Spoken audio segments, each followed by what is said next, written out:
Fala galera, sejam todos muito bem-vindos a mais um KiwiCast, o podcast da KiwiFi. Eu sou Carol Vilasnova. Eu sou Marcelo Gualberto. E pra você que ainda não conhece o KiwiCast, é o podcast que traz toda semana pessoas que fazem dinheiro através do marketing digital. E hoje nós estamos aqui, minha gente, com um casal de 8 dígitos. Somando o faturamento de cada um deles, estão para atingir a marca de 200 milhões de reais faturados no digital. Ela é estrategista digital, preparadora de experts e especialista em coprodução ou em construção de narrativas, enquanto ele é especialista em gestão de negócios digitais. Hoje chegou a nossa vez de aprender tudo o que acontece nos bastidores de um negócio digital, né não, Marcelo? Tá preparada, Carol? Eu tô preparadíssima. Vocês estão preparados? Chama eles pra nós. Sejam muito bem-vindos. Keila Trizotti, mais conhecida como Keila com Q, e Hugo Níquel.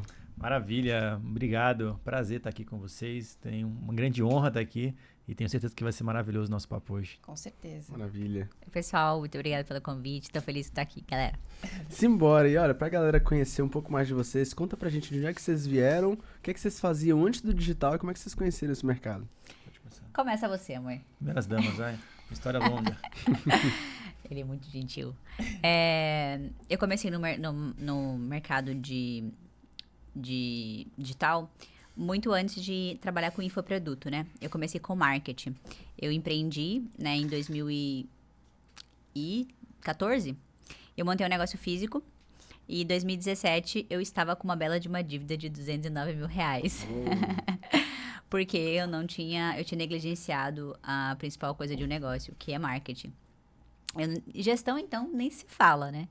E eu me lembro que, óbvio, teve a crise que contribuiu com tudo, mas eu negligenciei, né? Eu não foquei em construir uma marca, em aprender estratégia de venda. Eu sabia vender da porta para dentro, não da porta para fora. E aí, eu falei, bom, eu tenho duas opções. Ou eu sento e choro ou eu resolvo o meu problema. E aí, eu comecei a estudar marketing na época. Tipo, eu comecei a pesquisar, assim, né? Como aprender a vender, como atrair cliente. Eu não tinha dinheiro, eu já estava endividada. Eu não tinha dinheiro para fazer mídia, para fazer outdoor, para fazer rádio, TV. E aí, naquela época, tava começando a estourar muito os influenciadores. Então, a gente tava com Carlinhos Maia, tava com essa galera estourando, assim, aquela primeira leva de influenciadores, que não era aqueles influenciadores perfeitos, né? Que tinha no início, antes dessa leva, acho que são ondas de influenciadores, né?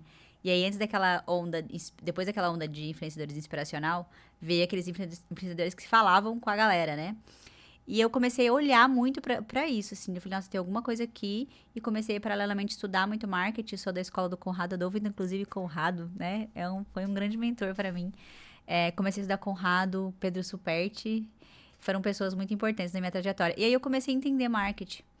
E aí, eu entendi que eu não tinha um posicionamento de marca no meu negócio. Que eu nem sabia o que era um posicionamento de marca. Meu negócio estava todo errado. E comecei a estudar sobre a estratégia de marketing e pivotei o meu negócio, reinventei o negócio, mudei de nicho, mudei o posicionamento do negócio e foquei em eu ser a estrategista de marketing do meu negócio. E aí, um ano e meio depois, o meu negócio já faturava 7 dígitos, não tinha mais dívida, já tinha pago todas as minhas dívidas. E aí, chegou na fase de escala, né? Aí, lá em 2018, eu comecei a procurar, tipo, como que eu faço pra escalar o meu negócio? Porque daí você muda a mentalidade, né? Quando você começa a aprender marketing, você começa a estudar sobre posicionamento, você começa entender aonde você pode chegar, né? Você vira a chave, né? E você começa a ter resultado, aí você se abre para possibilidades. E aí eu olhei para o mercado de infoproduto. Quando eu olhei para o mercado de infoproduto, eu tinha uma certa resistência a ser expert. Por quê? Porque uma das estratégias que eu usei para alavancar o meu negócio físico foi ter me tornado influenciadora. Então, eu fiquei fazendo isso 1 ano e meio, 2 anos na minha vida. Então, era todo dia contar uma historinha ali, todos os dias contar uma narrativa, todos os dias. Então, eu tava muito, sabe assim, eu tava já de saco cheio de falei, não quero. Eu queria fazer uma coisa que não demandasse tanto de eu ficar ali fazendo, né? E aí, eu também não sabia direito como embalar o meu conhecimento.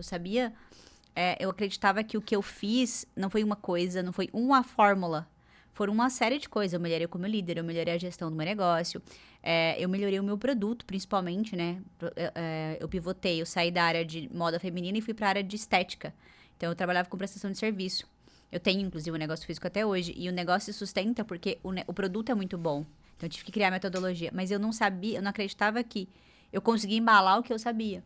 E nessa época ninguém nem falava como que você embala o seu conhecimento, como que você cria metodologia. E na minha cabeça eu falava assim, não vou vender uma coisa pra pessoa que eu não sei como que eu ensino ela a fazer o que ela tem que fazer. Ainda mais no digital, não tinha ideia. E aí eu fiquei buscando informação, assim, tipo, um pouco perdida. E eu fui no evento. Eu acho que eu não desisti do digital, porque eu fui num evento. De quem? Eu fui no Fórmula, no Fórmula ao vivo. Eu não comprei o Fórmula, mas tinha um amigo que tinha comprado e comprou o ingresso e eu fui junto com ele. E aí eu vi que era real aquilo. Eu vi a galera, eu falei, gente, esse negócio aqui. E aí eu ficava olhando as pessoas assim, tipo, 1 milhão. Eu falei, gente, 1 milhão que eu faturo num ano, as pessoas fazem no mês. Eu fiquei perplexada. E eu não desisti por isso, porque eu vi. Se eu não tivesse ido, talvez eu teria desistido do digital, assim, porque você fica num negócio muito distante. Assim, é muito distante pra quem não tá. Tipo, se a galera, inclusive, galera que não colocou o pezinho, é possível, tá? É real. Só que a gente geralmente não tem a oportunidade de conhecer as pessoas que realmente fizeram. Você é muito distante. Quando eu entendi que era possível, eu falei, bom, eu vou me encaixar aqui. E aí eu gastei muito tempo, assim, eu gastei um ano batendo cabeça e dinheiro. Ainda bem que nessa época eu já tava com dinheiro, tinha uma condição de vida boa, né? Graças a Deus que o meu negócio foi um negócio que deu muito certo rápido e tinha uma margem de lucro boa. Então eu tinha condições de comprar mentorias e cursos, mas eu gastei assim uns 150 mil no primeiro ano, assim. Caramba, só investimento em si próprio. E foi muito bom e foi muito ruim, porque eu acredito que tem pessoas muito boas no mercado e que têm uma boa intenção. Mas como essas pessoas, elas não fazem uma autoanálise do que realmente foi que deu certo, às vezes elas têm até um viés de percepção errado sobre o que funcionou para elas. E elas ensinam o que elas acham que funcionou, mas que não foi o que ela fez na prática. E aí a pessoa compra aquilo e ela ensina aquilo. E não é que ela tenha má intenção, é porque ela realmente tem aquele viés. Aquilo para ela é realidade. Então tem muita coisa que não é o que você precisa fazer. E então eu aprendi muita coisa errada. Aprendi, sabe, assim, eu gastei tempo, assim, com coisas que eu não precisava. E aí, quanto mais você... Um fala diferente, outro fala A, outro fala B, você vai começando você não entende os princípios, você vai começando a se perder nas linhas São muitas informações, né? É muita, tipo desenvolvimento pessoal. Você começa a dar desenvolvimento pessoal, tipo, é um monte de linha de pensamento diferente, você se perde. Então, eu perdi esse tempo, porque tinha muitas informações... E cada um tinha... Então, não tinha... As pontas não se conectavam, assim. E eu não conseguia me encaixar. Até que eu vi o Leandro Ladeira. Inclusive, um grande amigo, o Leandro Ladeira. É uma pessoa importante na minha trajetória, porque eu olhei pra ele e falei, olha o que aquele cara que ele faz. Ele lança uma outra pessoa. Ele não é a pessoa que fica ali na frente sendo expert. Ele tá ali nos bastidores. Eu quero fazer o que esse cara faz, assim. Então, Ladeira foi um grande ponto de inflexão. E depois eu assisti uma palestra do Leandro Aguiari num evento de Mastermind. E ele falava, e eu entendia tudo que ele falava. Porque tudo que ele falava era o que eu fazia no dia a dia no meu negócio físico. E eu falei, não, o que esse cara faz? Eu sei fazer, tipo, de criar narrativa, é isso? A gente faz isso todos os dias. E aquilo abriu muito a minha cabeça, assim, que eu poderia ser, só que eu tinha um grande desafio. Qual era o meu desafio? Eu era empreendedora já do negócio físico, então eu já tinha funcionários para tocar, eu já tinha uma empresa para liderar, eu tinha pouco tempo para fazer e ainda aprender marketing. E aí eu não tinha tempo para aprender a parte operacional, a parte dos processos, a parte, tipo, a subir uma página. Pra você ter ideia, eu paguei 18 mil reais numa página já. Eu não tinha ideia que entendeu? Então, assim, eu tinha essa limitação tecnológica e operacional da coisa. Mas eu entendia muito bem a lógica, a estratégia. Então, qual foi a minha escrever copy? Eu tenho dislexia, eu tenho muita dificuldade. Hoje eu já treinei muito a escrita e eu já consigo escrever bem. Mas escrever pra mim, tipo assim, eu passava horas pra conseguir escrever um e-mail, por exemplo. Daí eu fiquei pensando assim, caramba, mas como que eu vou ser esse negócio de ser estrategista se eu não entendo quais são... É muito fácil me enrolar, né? Eu não entendo a parte operacional, né? A parte operacional do lançamento e eu tenho dificuldade da escrita. Como que eu tiro isso da frente? Eu pensei assim, eu preciso encontrar experts que têm uma demanda, que já tem demanda, e que eu preciso criar uma boa ideia de produto e criar uma narrativa para vender essa ideia de produto do jeito mais simples possível. E aí foi essa linha que eu segui, assim, no primeiro. E eu falei, só que daí eu vou ter que aprender, em vez de criar todo um monte de copy, eu vou ter que ensinar o expert a ser o próprio copy ali. E aí veio da ideia, só que eu já fazia isso com os influenciadores. Porque lá atrás, pra montar, pra tracionar rápido como influenciadora, eu comecei a estudar marketing, eu comecei a ensinar os influenciadores da minha cidade. Aí eu montei uma comunidade para influenciadores. Então eu já meio que já treinava, já tinha uma comunidade, eu fazia evento com essa galera. E aí foi fácil para eu adaptar o que eu sabia para treinar o expert. E aí, quando eu comecei a fazer isso, no meu primeiro lançamento, eu já fiz 6 dígitos, assim, investindo R$0. E aí eu percebi que tinha um gap no mercado. Que todo mundo tava jogando o jogo do funil, da performance, mas poucos estavam olhando pro expert, pra marca dele e pro produto. E aí eu falei, vou me especializar nisso aqui. Tipo, vou ficar muito boa e eu vou minimamente entender essa outra área aqui e contratar. Porque aqui tá no meu controle, aqui não. E tipo, aqui é muito operacional e aqui é mais fácil, assim. O que era muito difícil pra algumas pessoas, pra mim era mais fácil, porque eu já tinha um know-how daqui. E aí isso facilitou muito do que eu ficar tentando brigar com as minhas limitações. Pra mim, tipo, imagina, eu subir uma página, pra mim, eu vou chorar. Assim, pra mim, eu tenho uma briga, assim, eu amo tecnologia, mas essa parte, tipo, de ficar, tipo, o detalhe ali, eu sou zero, eu sou criativa, eu sou comunicativa, eu sou executora, então pra mim seria um parto se eu tivesse ido pra esse caminho. Então foi como eu encontrei pra conseguir me diferenciar no mercado e conseguir ter resultado rápido. E quando eu foquei nisso, eu falei, o que eu preciso? Eu preciso fazer grandes cases, assim, tipo, eu comecei a olhar pra isso e comecei a pensar, tá, o que um estrategista precisa? Eu preciso me posicionar e eu preciso de ter cases. Nessa mesma época, isso foi em 2020, aí eu montei já uma agência pequena, assim, logo de cara. E comecei a dar mentoria pros experts, assim. Tipo, eu falei, eu já sei ensinar o expert. Eu já entendi a lógica aqui da narrativa. E aí o Aguiari começou a se posicionar. E aí eu tava muito decepcionada com o mercado. Porque eu já tinha comprado cursos caros e pagado mentorias caras de pessoas que não me ensinaram nada. Muito pelo contrário, as pessoas me deixaram mais confusas. E aí eu vi o Aguiari se posicionando. E quando eu vi ele falando, lá na primeira palestra, eu falei, esse cara sabe o que ele tá falando.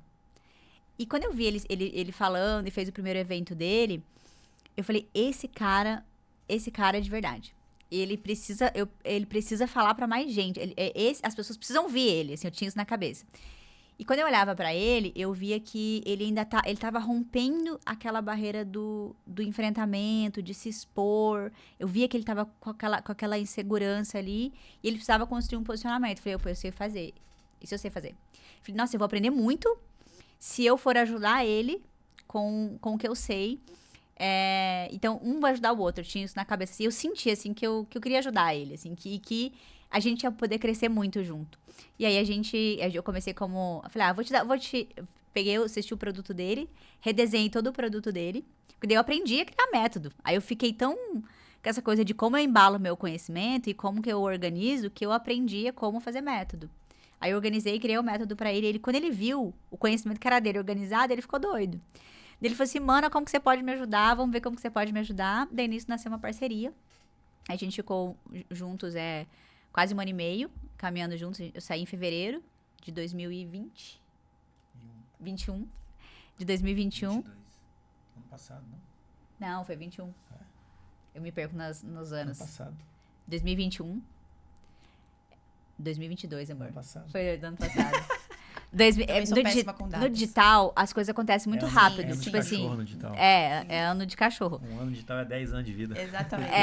Então a gente começou, tipo assim, eu comecei o trabalho com ele em setembro de 2020 e saí em 2022, fevereiro. Tipo isso. Uhum. Foi isso, fevereiro de 2022. E aí a gente construiu uma escola chamada Escola História da Arte. A gente formou 6 mil alunos e a gente saiu de 300 mil de faturamento, que era quando eu entrei no projeto, para 18 milhões no ano. Então, e aí a gente fez muitos lançamentos muito diferentes. Então, a gente mudou o produto, por exemplo, 5 vezes no ano, assim, de estruturar, fazer todo o produto de novo. Nessa época, você já era muito boa com narrativa? Ou você começou Eu sempre fui. Tá. Eu sempre fui. Eu falo que eu treino narrativa desde os meus 14 anos, quando eu comecei na Caixa Econômica, que eu era mirim. Então, quando você trabalha com comunicação, você tem que treinar a sua habilidade de se comunicar, de falar com a pessoa, de entender. E eu sempre tive muita empatia. Eu acho que estratégia de venda, copy, comunicação, narrativa é sobre empatia. Quando você realmente entende o que a pessoa sente, você consegue colocar em palavras, você consegue se conectar com ela, gerar identificação, você sabe... Todo mundo sabe narrativa. Se você tiver um pouquinho de É empatia... verdade. Ontem mesmo a gente gravou com a Roberta Santos e ela falou exatamente sobre isso, que um bom copy, primeiramente, ele tem empatia. Porque aí ele consegue escrever suas copies. Porque senão você tá falando que a pessoa não se conecta. E ela Sim. vai se conectar com o que ela se identificar. Então, foi isso. Mas, com certeza, fazer muitos lançamentos no volume que a gente fez acelerou muito o meu processo de entender campanha de lançamento. Então, eu aprendi muito sobre campanha de lançamento, ainda mais no volume que a gente fazia. Então, isso é uma coisa que eu aprendi bastante. Isso acelerou, assim. Agora, a pessoa que mais me ensinou sobre narrativa foi meu primeiro especialista, que é um psicanalista. Então, como ele era psicanalista, e se na sedução, eu tive que escrever e pensar como ele. Ele é muito intelectual. Então, eu tinha que ler muito, eu tinha que estudar muito pra conseguir chegar no nível dele, assim, pra que ele gostasse das minhas ideias, né? Pra eu conseguir dialogar com ele, porque senão não tinha como... Então, eu aprendi muito sobre o processo de influenciar a audiência com ele. Legal. Ele me ensinou muito. Agora, com a Guiara, eu aprendi muito essa coisa de pensar na campanha do lançamento, assim. A coisa de fazer uma boa oferta. Tipo, uma das coisas que eu mais aprendi é, tipo, cara, fazer uma boa oferta, assim. Foi A essencial. Guiari é monstro nisso mesmo. Muito. Agora, Hugo, como é que foi pra você encontrar o digital? Como é que foi o seu processo? Maravilha, vamos lá. Minha história começa um pouquinho antes. Sempre, minha família é uma família muito grande, só pra você ter uma noção. Eu tenho 11 tios par de mãe. Caramba! Eu tenho 35 primos por par de mãe. Par de pai, a família... 35 primos, cara, muita Você gente. imagina, né? A família é grande. E eu gosto de contar isso porque a minha família inteira é de concurso público. Então, só eu e um primo decidimos empreender. Então, você imagina como é que foi a vida inteira vendo todos meus pais fizeram concurso público. Meu pai é bancário, minha mãe também. Então, meu pai sempre falou comigo que para você dar certo na vida, só tem 3 caminhos. Ou é médico, engenheiro ou advogado. E aí, quando eu decido empreender, lá atrás foi muito difícil, desde o início, porque minha família sempre foi contra. Por mais que eles se apoiavam, né? Mas não tinham boas referências para me guiar no meu caminho. Eu fiz administração, me formei em uma das melhores faculdades do Brasil. E ao longo da minha trajetória, quando eu entrei no digital em 2018, eu fiz pelo caminho, eu falo que é o mais difícil. Eu e meu sócio, Felipe Gobi, a gente tentou fazer tentamos não, né? Nós fizemos um congresso, lembra do congresso online? Nem existe mais, né? Verdade. A gente fez um congresso e aí tem umas lições aqui importantes, né? O primeiro congresso que a gente fez, a gente não tinha audiência, não tinha autoridade, não tinha nada, a gente fez um congresso de venda direta e tinha um amigaço meu que era um grande nome do Brasil de venda direta, aí eu falei com o meu sócio, Gob, bem assim, ô Gobão, chama ele de Gobão. Falei, Gobão, cara... Fernão, que é esse cara, ele é meu irmão, mano. Quando a gente chamar, ele vai topar na hora, vir com esse congresso e vai dar tudo certo, vai ser maravilhoso. E aí, quando eu fui falar com o Fernão pela primeira vez pra vir pelo congresso, ele falou bem assim comigo: Hugão, essa ideia sua é muito ruim, velho. Isso vai ser uma merda. Mas Foi exatamente por que ele falou isso, cara? porque ele não acreditava na ideia do projeto, esse primeiro palestrante do congresso. E aí foi muito difícil, né, naquele momento, porque eu tinha largado o emprego que eu tinha para empreender. E ali a gente criou um primeiro mantra na empresa, que é a única certeza que a gente tem é que vai dar merda. Então isso, quem está começando, né, é uma dica importante, né? Isso sempre vai acontecer. Só que a gente decidiu continuar. A gente continuou, a gente no primeiro congresso ali deu tudo certo, a gente investiu 8 mil, vendemos 35, e com esse dinheiro a gente pegou e investiu tudo em capacitação. Isso foi em 2018. Isso foi em 2016. E em 2017 a gente investiu tudo em capacitação em um curso do Juliano Toriani, um cara muito legal. Inclusive esteve aqui conosco Legal. também. Teve um né, podcast Manu? incrível. Essa imersão que a gente fez dele mudou completamente minha vida, porque ali eu comecei a aprender gestão. Ali eu aprendi a planejar de forma correta um lançamento. Ele tem Então, essa pegada, né? ele tem. E aí eu tinha investido 8 mil, voltou 35 no congresso. E aí, quando a gente aprendeu a planejar o lançamento, a gente pegou 60 mil emprestado. Assim, a gente gastou todo esse dinheiro, esses 35, Tudo a que gente... não fazer em casa. Tudo que não fazer. A gente pegou esse dinheiro, usamos para comprar os cursos, tal, gastar, enfim. E depois a gente pegou 60 mil emprestado, com o método ali de agora aprendi a planejar lançamento. Colocamos tudo no próximo lançamento e vendeu 300 mil reais. Eu, Gob, 2 estagiários, em 2017.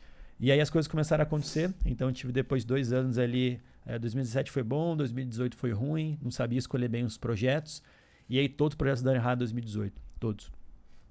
Foi uma tragédia, assim, porque foi muito difícil para mim, lembrando da minha história de família, de estabilidade, Sim. concursada.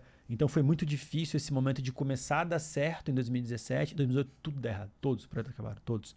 Até que eu encontrei um projeto chamado Dr. Dayan Siebra. O Dayan Siebra, na época, tinha 500 mil seguidores no YouTube, é um médico, nós nos tornamos sócios, e de 2019 para cá, esse projeto já vendeu 150 milhões de reais.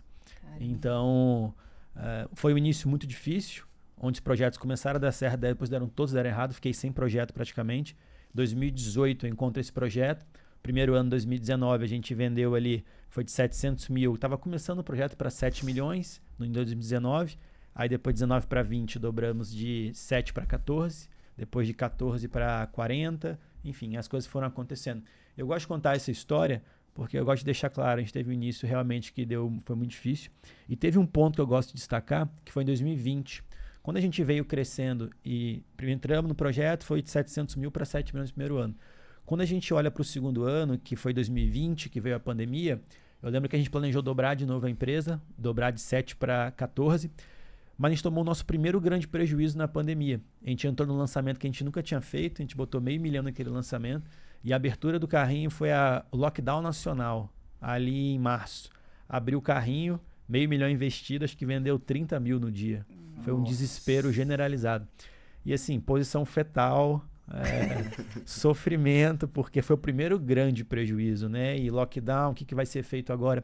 E naquele dia, é engraçado, né? Há males que vem para o bem, né? Naquele dia, claro que a pandemia foi uma tragédia, mas aquele erro naquele lançamento nos fez virar a chave que a gente tem que aprender gestão. Porque a gente não pode construir um negócio dependendo somente de lançamento. Então ali eu entendi junto com os meus sócios que não poderia mais construir somente com o lançamento, porque tem imprevisto que não depende da gente. Sim. Então o modelo de negócio precisava ser mais sólido do que isso.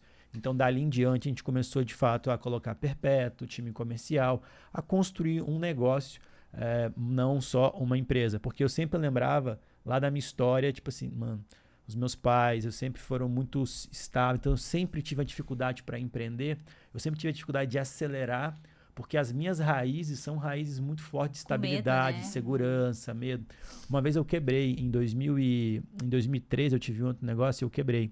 E aí quando eu quebrei, eu nunca tive fazer muita terapia para resolver essa situação. Eu quebrei e aí na minha casa eu tava mal pra caramba, um dia assim, desolado, porque eu queria muito empreender. Aí meu pai botou a mão assim e falou bem assim, meu filho, eu falei, nossa, vai me apoiar agora, né? Você é muito teimoso, você tem que me escutar, esse negócio de empreender é muito difícil. Então isso virou um trauma na minha vida, Sim. muito forte. Então quando eu estava empreendendo, um dos grandes desafios que eu tive era de escalar. Porque quanto mais eu escalava, mais medo eu tinha de quebrar, mais risco eu tomava. E aí eu construí uma planilha que mudou completamente a empresa, e eu vou deixar ela de presente para a galera também, Olha que aí, é essa massa. planilha Legal. é massa. Quanto mais eu escalava, mais medo eu tinha de quebrar a empresa. Então você bota 100 mil e volta $500 mil. Você vai botar quanto no próximo lançamento? Não sei. Quanto você Eu botaria? Botou 100 mil, voltou $500 mil. Bota quanto no próximo lançamento? Ah, botou 100 mil, votou $500 mil? Você bota quanto no próximo? Cara, acho Ah, que eu no botaria máximo uns 200 mil. 200 mil? Você Eu botaria, vou- você botaria É, 500 é mil? muito ruim, é? Temos uma investidora É, aqui. tipo, se votou 100 mil, votou $500 mil. Aí você botou 200 mil, vamos devagar, 200 Tá. mil. Aí você botou 200 mil, botou 300 mil e voltou 1 milhão. Quanto você bota no próximo? Eu botei 300 E mil, voltou votou 1 milhão agora. Você bota 1 milhão? Pra voltar Dá 3? vontade. Dá Dá vontade. vontade. Mas quando dá vontade, qual é a dorzinha que dá junto? Vamos ver. Eu chamo essa dorzinha de cagaço. Dá um cagacinho. Aí eu criei a planilha redutora do cagaço. Oh, Essa planilha é maravilhosa, porque é uma planilha que você consegue eu já gostei prever. do nome. Não, esse nome é maravilhoso. É uma planilha que você consegue prever o cenário do seu lançamento. Sim. Então eu consigo saber quanto eu vou investir e quanto de retorno eu vou ter, qual vai ser meu preço de lead, minha conversão. Então o cagaço que a gente tinha para escalar, aí eu criei a planilha redutora do cagaço e acabou o cagaço. A gente começou a botar $500 mil, 1 milhão nos lançamentos, a empresa foi para 40 milhões. Ah, que massa. Então essa planilha foi para resolver uma dor que eu tinha de crescer a empresa. Porque muita gente não escala por medo, medo. de colocar grana. Porque às vezes verdade. a pessoa tem uma narrativa validada, o posicionamento é validado, a oferta é validada.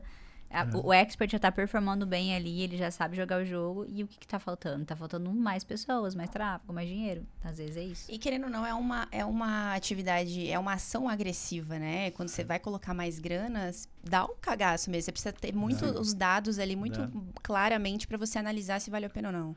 Isso assim, é um dos maiores erros que eu vejo hoje no mercado, né? Então, nesses últimos 5 anos, a gente construiu a Vita Science, que é a nossa empresa de saúde. A gente vende cursos ali de emagrecimento de uma forma geral e suplementos. E também uma empresa de gestão para ajudar a galera a escalar os negócios e profissionalizar a gestão digital, chamada Digital Business School.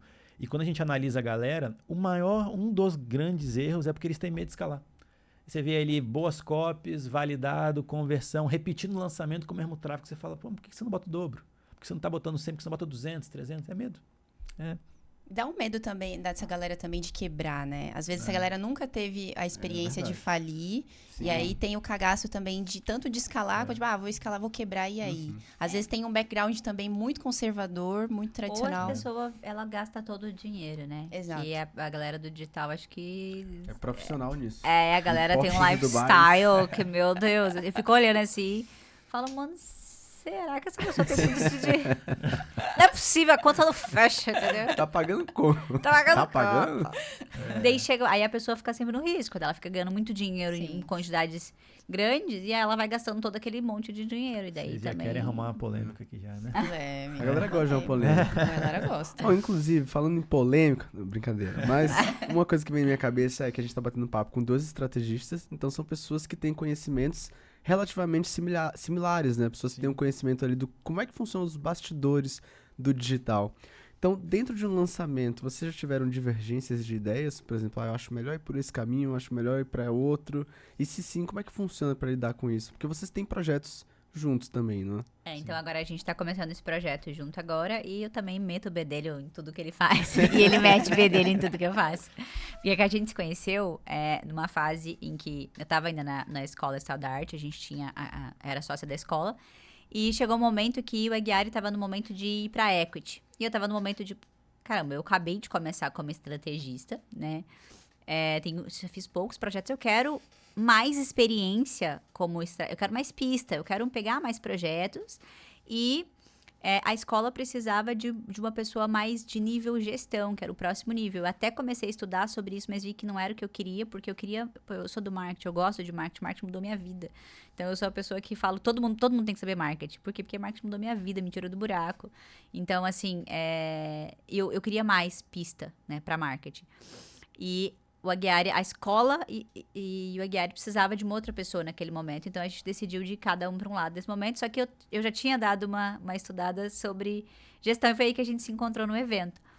E tem até aquela história, né, amor? Que eu olhei para ele e falei, vai trabalhar de graça para mim.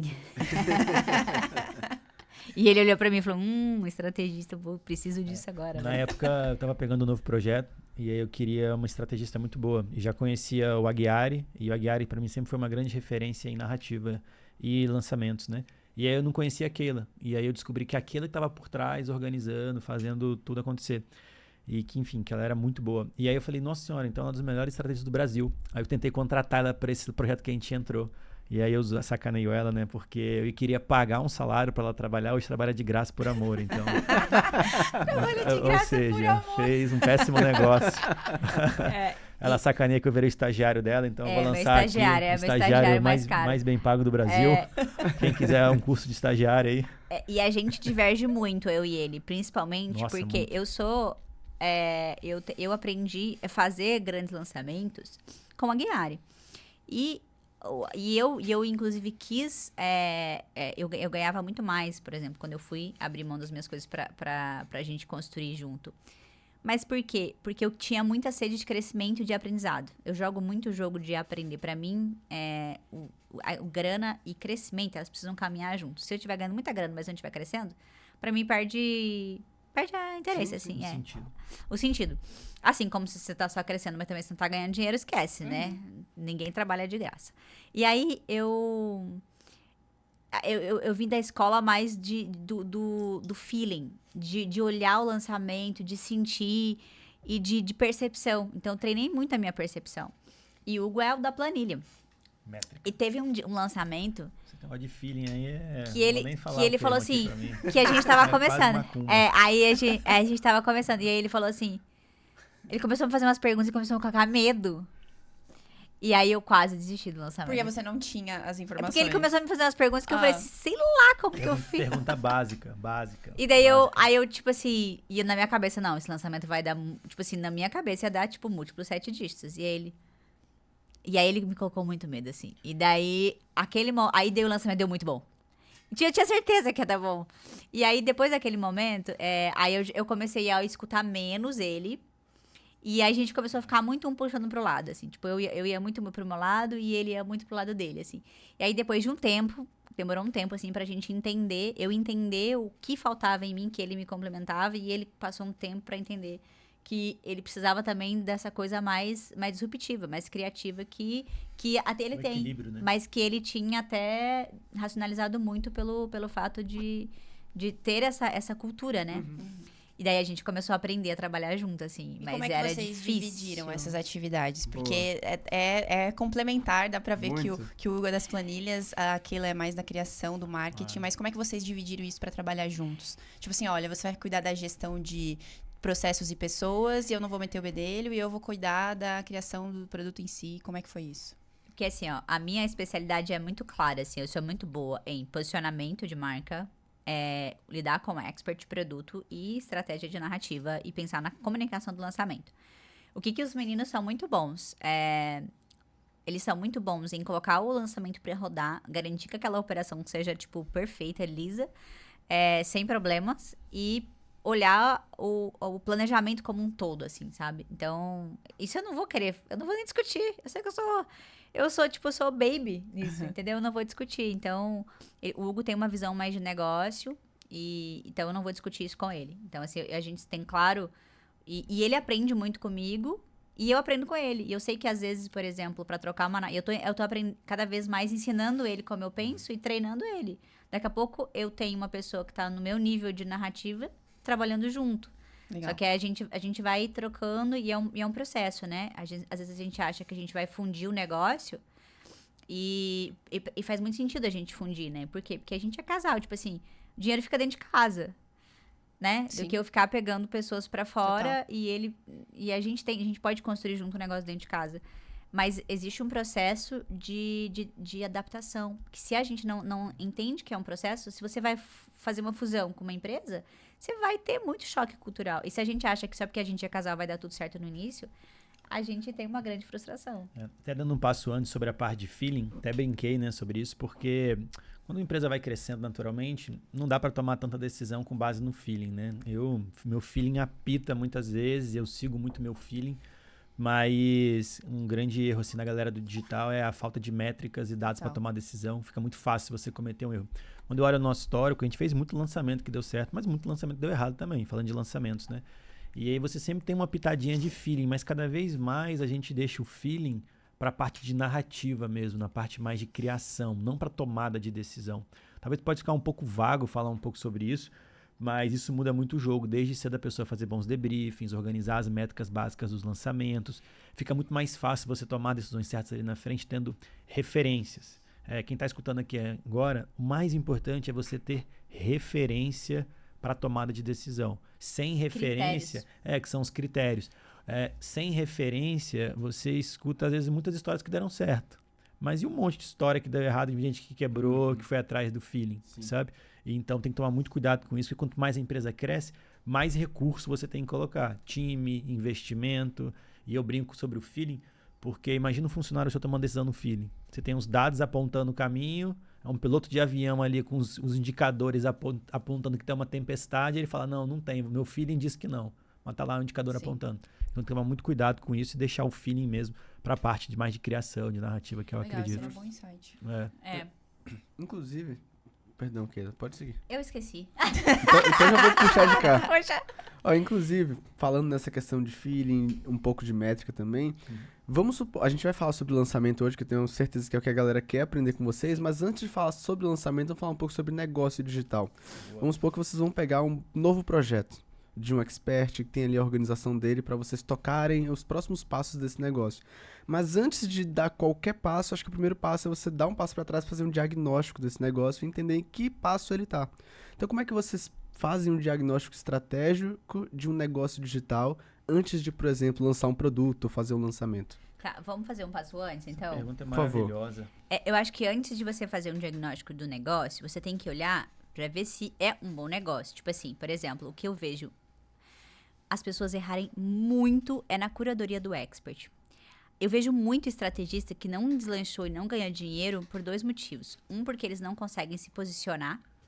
Eles não conseguem estar bem posicionados, eles não conseguiram articular estrategicamente para conseguir bons projetos. Ou eles erraram na visão do projeto. Eles estão apostando num projeto que é ruim.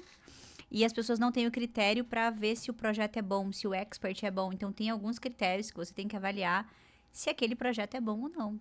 Se aquele projeto vai ter tração ou não. Porque às vezes você está gastando seu tempo em um projeto que você vai flopar. E aí você está achando que é você, que é a estratégia, mas o projeto, a ideia é ruim, você não avaliou direito. Depois que, beleza, é uma ideia legal, aí vem uma parte de diagnóstico de negócio. Como que você avalia se é uma boa ideia? Eu tava com essa pergunta na cabeça. Quais são os critérios? Bom, primeira coisa, eu vou olhar pra demanda, né? Tipo assim, o que esse expert tá falando tem demanda? Tipo, a ideia de produto, pro nicho que ele tá posicionado, é um nicho que é legal? Beleza, é um nicho que é muito concorrido, mas beleza, é muito concorrido, né? O expert tem um diferencial. Às vezes, o expert é o próprio diferencial. Então, eu olho se existe a demanda para aquilo. Então, se o tamanho do nicho, se o nicho é um nicho concorrido, se não, se o público que ele tá falando é um público que tem dinheiro. Então, eu olho primeiro pro tamanho da demanda. Primeiro check. Segundo check, eu olho pro expert. Esse cara, ele tem propriedade de causa, ele tem profundidade, ele tem lastro, porque senão pra eu criar uma escada de produto, eu vou criar pra um expert que o primeiro produto, aí eu vou precisar criar um high ticket, por exemplo. Eu não tenho tração, não tenho profundidade para criar um high ticket, porque o expert não vai, não tem pista para ir. Então, eu vejo se o expert tem profundidade, para eu ter capilaridade de produtos. Então, eu vejo profundidade, aí eu vejo a tração do expert, né? Se ele se comunica bem, se ele é um cara que tem, né? Ele tem aquele magnetismo, se ele sabe falar bem, se ele sabe se expressar bem, se ele sabe Só um articular. parêntese nisso, é que essa habilidade de comunicação é que mais demora para desenvolver. Eu imagino. Mas é totalmente treinável. Totalmente As pessoas acham que não, é totalmente treinável. E depois, a habilidade social, né? Você treina. Mas eu acho que é mais difícil. Então, eu olho assim, tipo, vai demorar muito pra pessoa se desenvolver. Eu vou pensar bem. Tipo assim, porque é uma coisa que eu sei que vai demorar muito e ela vai ter que ter muita inteligência emocional. Porque ao mesmo tempo que ela tem que treinar uma limitação dela, ela vai ter que lidar com a exposição. Sim. Então, ela vai estar colocando Nossa, luz é um grande no ponto desafio. cego. É. Entendeu? Ela vai estar sendo exposta àquilo ali. Ela vai estar, tipo, pelado, né? Exposta com aquela coisa que ela tem vergonha, que ela é limitada. Então, eu olho isso. Então, prefira pessoas que já se comuniquem bem. Então, se você quer ser um expert, invista em oratória, desenvolva a sua habilidade de comunicação, que é um primeirinho passo. Tipo assim, é o básico para você se destacar. Porque depois você vai vir outras coisas que você vai ter que desenvolver como expert. E depois eu avalio comunicação, atração, e depois eu avalio a personalidade do expert, se é uma pessoa que eu tenho facilidade de lidar com aquele temperamento ou não. Então, tem pessoas que, às vezes, uma pessoa vai achar difícil, outra vai achar fácil. Mas eu prefiro analisar com o que eu vou conseguir lidar. Às vezes, o expert não acha que os experts vão ser todos... Principalmente os mais fora da curva vão ser os mais difíceis para você lidar. As pessoas que são muito fora da curva, elas são pessoas fora da curva. Então, Sim. naturalmente, elas vão ser pessoas mais complexas. Você não vai falar como você fala com uma pessoa que tem menos cognição, por exemplo. É uma pessoa que é mais difícil você lidar. Tem mais repertório, ela tem mais intelecto, ela vai te questionar mais. Então, você tem que saber com que tipo de pessoa você tem facilidade de lidar. E se os seus valores batem, se a pessoa tem capacidade de execução. Tipo, acho que é isso, assim. O quanto ela tá comprada. Legal. A pessoa tem um negócio paralelo, pensa bem, porque isso vai atrapalhar o teu negócio, entendeu? Então, a pessoa tem que estar muito all-in naquilo. E ela tem que estar comprometida. E o momento e a fase de vida é diferente.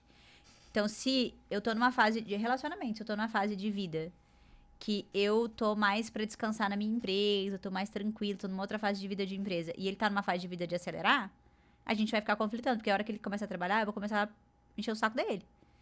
Entendeu? Sim. Então, é a mesma coisa o expert e o estrategista. Se o estrategista, tipo, por exemplo, eu e o Aguiari. O Aguiari tava numa fase de equity, é um outro jogo. É investir pra lá na frente. Eu tava num jogo de, caramba, eu preciso fazer caixa, muito, muito caixa ainda. Então, tá bom. Então, são fases de vida diferentes. Sim, A gente se uniu no momento que a gente tava, tipo, pô, vamos tirar do chão, agora daqui pra cá, vamos cada um pra um lado. Acho que é a fase de vida, assim, pra você entender e o modelo de negócio também, entendeu? Então, tipo, hoje eu fecho o expert independente da fase de vida dele, porque o meu modelo de negócio é fazer um lançamento pontual, por exemplo. Perfeito. Entendi. Agora, quando a gente fala de diagnóstico, você trouxe aí os critérios que fazem você avaliar que você vai pegar um expert ou não. Quando você vai montar o projeto dele, como é que você faz esse diagnóstico do projeto em si? Quer falar, né? Bora lá, esse assunto é maravilhoso. Bom, vamos começar por partes, né? Começar pela empresa primeiro, antes de chegar na parte de projeto, que você vai ver que vai ter um desdobramento. Quando eu analiso, a gente já analisou mais de 100 empresas assim, no digital, uma galera, seja 6 dígitos, 7 dígitos, múltiplos 8 dígitos. E o modelo de gestão que a gente usa na nossa empresa e para ensinar é um modelo de gestão focado em 3 pilares: plano, time e operação. Resumindo, uma boa gestão ela é caracterizada por um bom plano, metas, orçamento, para onde que a gente vai, recursos, um bom time para você executar e uma boa operação, organização, planilha, dados. Parece simples, né? Só que na prática isso daqui é simples, mas é complexo ao mesmo tempo, né? Então, quando eu vou fazer um diagnóstico de uma empresa, eu começo por esses 3 pilares: plano, time e operação. Eu sempre começo pela parte financeira, sempre. Porque o mercado ele tem um grande problema que está melhorando agora, que as pessoas elas se apegam muito a faturamento. E faturamento é a métrica de vaidade. O que importa é lucro, é quanto sobra no final. A gente brinca que faturamento é vaidade, lucro é sanidade, lucro é que manda. Então, sempre começa pelo financeiro, olhando o lucro da empresa e como é que ela está. Uma referência, uma métrica para a galera, nas empresas no digital, geralmente você tem entre 20% a 40% de margem de lucro quando você escala. Ou seja, se eu vendi 1 milhão, eu vou ter 200 a 400 mil de lucro na minha empresa, tirando todos os custos, imposto, tráfego. Então, eu sempre começo a ter referências partindo da parte financeira, depois eu olho ali as metas, quais eram as metas que ela estabeleceu, qual que ela alcançou. Então, eu começo da parte de plano, depois para time e operação. A parte de plano, então, a parte financeira é a mais importante. Na parte de time, aqui é talvez o maior erro do mercado esteja aqui em time, né? A gente está até falando sobre isso hoje, porque o mercado ele ensina você a ganhar dinheiro, ele ensina uma profissão técnica, copy, tráfego, várias, mas não ensina você a liderar, não ensina você a construir um time. Então, desde o dia 1, você entrou no digital, você vai e contrata alguém. Ou seja, parabéns, agora você é a líder. Mas e aí, como é que você lidera essa galera? Então, a galera, eles acabam montando os times muito errados e não conseguem ter resultado. Então, quando eu falo de plano, time e operação, são 3 círculos que eles têm uma interseção no meio. Quando você tem um bom plano e um bom time, mas não tem uma boa operação, a gente fala que a empresa vira um labirinto operacional. É uma gincana, você não acha nada na empresa, é uma zona. Quando você tem um bom plano e você tem uma boa operação, uma boa organização, mas você não tem um bom time, você tem outro problema. Você não consegue sair do lugar. A gente estava até falando hoje, né? Quais são os sintomas de um time ruim? Um time ruim, você dá uma demanda, volta 2, você não pode delegar nada, tudo volta para você. Se você não conferir, vai sair mal feito. E não tem como você construir um negócio dessa forma. Com esse excesso de supervisão. Não tem como. É praticamente impossível. Você vai ser um excelente funcionário da sua própria empresa. Verdade. Você vai pagar para as pessoas trabalharem. Você vai trabalhar para as pessoas. É isso aí, você entendeu? Você vai pagar e vai trabalhar para as pessoas. Aqui ela tá brincando é que você vai pagar um salário para fazer o trabalho daquela pessoa. Isso. Quando o maior sintoma que eu vejo assim de quem não conseguiu construir um negócio e está no caminho é porque eles não conseguem acertar essa parte de plano e time. Mas o que acontece é que você vira o escravo da sua própria empresa. Então tem alguns grandes sintomas. O que é o plano? Plano é toda a parte de planejamento. Quais são as metas da empresa? Sabe, metas por exemplo, quanto que a gente vai fazer de lucro esse ano? É a pergunta que ninguém tem a resposta. A galera tem, quanto é que você quer vender esse ano? Eu quero vender 10 milhões. Então só pra voltar, assim, só pra gente aterrissar para as pessoas que estão assistindo. Pegou o expert, tá? Beleza, o expert tem tração, é uma boa ideia, tá num nicho legal, já tá bem posicionado. Primeira se coisa é comunica analisar bem, os números dele. Fechou. Então o que a gente vai fazer agora? A gente vai analisar os números dele. Exatamente. Perfeito. E daí a gente vai fazer o quê com esses Maravilha. números? Eu vou analisar os números dele para saber como é que foi o passado, para eu ter uma referência para planejar o futuro. Começa por aí. Então, na hora de analisar o passado, eu vou olhar o financeiro, eu vou olhar quanto de lucro esse projeto teve, Quanto Quais foi são os melhores investido? produtos? Quais foram os produtos, Que de onde tem que que veio, matar, qual que foi o produto- resultado de cada iniciativa, quanto foi o resultado desse lançamento, qual foi o resultado desse perpétuo. Porque acontece muitas vezes da galera tá botando muita energia em coisas... Numa iniciativa Sim, ruim, sim. num produto ruim. Eles não param para analisar. Isso é mais normal do que parece. Então, com base no histórico, eu vou conseguir olhar e falar, pô, peraí, tem jogo aqui, tem jogo aqui. Porque quando a gente começa a olhar as oportunidades, pô, hoje você tem... Poucas pessoas hoje não tem time comercial nas empresas agora. Então, você vê um cara que não tem time comercial ou uma performance baixa.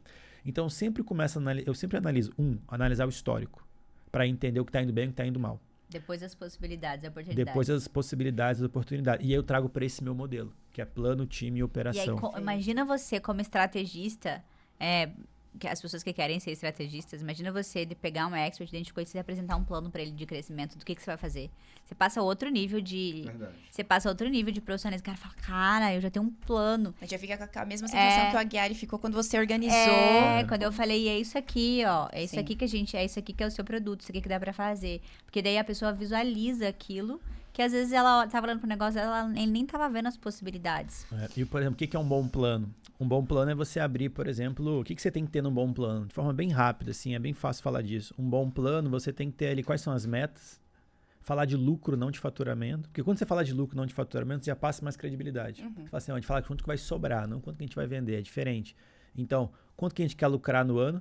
E aí você monta o seu calendário. Quantas e quais iniciativas a gente vai fazer? Quais vão ser os lançamentos? Quais vão ser os produtos? Então você começa a organizar o planejamento do ano. E aí, imagina pro expert, ele vai poder saber, nossa, eu vou poder viajar aqui nesse intervalo, porque eu sei que aqui eu vou ter lançamento e aqui eu não vou ter. Isso dá uma paz mental pra pessoa, né? E hoje a maioria das pessoas não tem isso, não fazem isso. E aí Passa depois, profissionalismo, né? você pensa na parte de time. Então, para executar esse plano, quem são as pessoas que eu preciso ter nessas posições? Então, quando você me pergunta, Keila, qual que é o time? Cara, meu time é muito flutuante, porque dependendo do projeto, eu faço um time aqui, entendeu? Se eu peguei um projeto que eu sei que o projeto vai vender, sei lá, 6, 7 milhões. Eu falo, esse projeto aqui, eu tenho que realocar essas pessoas aqui agora, para essa execução, para esse projeto. E time é a parte mais importante. Tem uma frase que eu gosto que é... Nossa, a frase fugiu, mas não existe plano bom com time ruim. Não tem como. A gente pode ficar aqui, chamar o Érico Rocha, chama o Flávio Augusto, chama quem você quiser. E monta um melhor plano possível. Mas se a gente contratar júnior e as pessoas erradas, não tem como fazer. Inclusive, eu É queria que impossível. você falasse um pouco sobre isso, sobre os níveis de profissionalismo dentro de qualquer negócio, né? A gente tá falando de digital aqui, mas isso é um problema que eu acho que a maioria das pessoas que estão em ascensão, criando empresa e contratando time, passa também, porque daí contrata um número grande de júniors, mas não sabe, não tem essa clareza e acaba...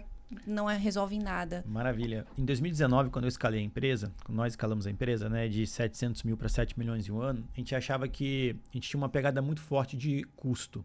Ou seja, mão de vaca mesmo a gente era. Então, a mentalidade é pagar o menos possível.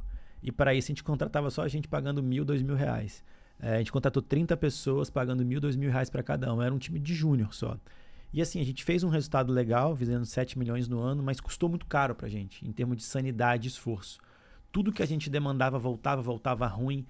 Todo domingo era a mesma coisa. Véspera de abertura de lançamento. Você que está assistindo, vamos ver se você passou por isso. Você vai abrir o lançamento, vai abrir as vendas na segunda-feira de manhã, domingão à noite, você fala, vou dar só aquela conferidinha que o time já fez, né? Aí você entra lá, tem nada feito, nada, ou tudo errado. Você tem que virar à noite corrigindo tudo. Então isso é sintoma de time júnior. Então em 2020 a gente demitiu esse time inteiro e a gente aprendeu a montar time. Então, a primeira coisa, você precisa começar por pessoas experientes ao invés de júnior. Por quê? Porque o júnior é como se fosse... Existe o júnior, o pleno e o sênior. O júnior é igual um bebê. O bebê só faz duas coisas, come e caga. Só isso, é igual um júnior. Só faz isso. Você dá a comidinha e faz o cocôzinho dele lá. O júnior, se você não ficar em cima dele, vai fazer merda, literalmente. Então, o júnior ele depende muito de acompanhamento. E aqui vem um grande problema. Se você está numa estrutura enxuta, pouca gente, e você tem que fazer tudo, você não vai ter tempo para treinar essa pessoa e acompanhar. A gente tá falando que você não tem que contratar pessoas júnior, mas pelo menos, né, vocês eram mão de vaca. E a gente que contrata júnior ainda paga preço de sênior. Achando que é assim, que tem no mercado. Quando você olha o trabalho da galera que recebe, tipo, gente, ganhar Eles hoje... se vendem muito bem, Ó, né? ganhar hoje, tipo, 5, 6, 7, 10 mil reais. Tipo assim, quem hoje no mercado tradicional Tem advogado que ganha, tipo, 10 pau por mês, 8 pau por mês. E a galera ganha e acha que, tipo, entrega um trabalho muito ruim. Tipo assim, muito ruim mesmo. E a gente não tá falando que você não tem que treinar júnior. Eu sou... meu background é de time, né? Eu acho que eu sou... Antes de ser uma estrategista de marketing, eu sou uma estrategista de pessoas. Eu sou meu repertório é de liderança. Trabalhei muitos anos como líder antes de empreender. Então, eu adoro gente, adoro desenvolver. E eu sou a pessoa que eu amo o júnior. Você quer ver se eu for comprometido, tiver fit cultural, eu vejo o júnior e falo, ai meu Deus, eu quero pegar pra criar. Olha lá, ó, olha lá, ó, que bonitinho.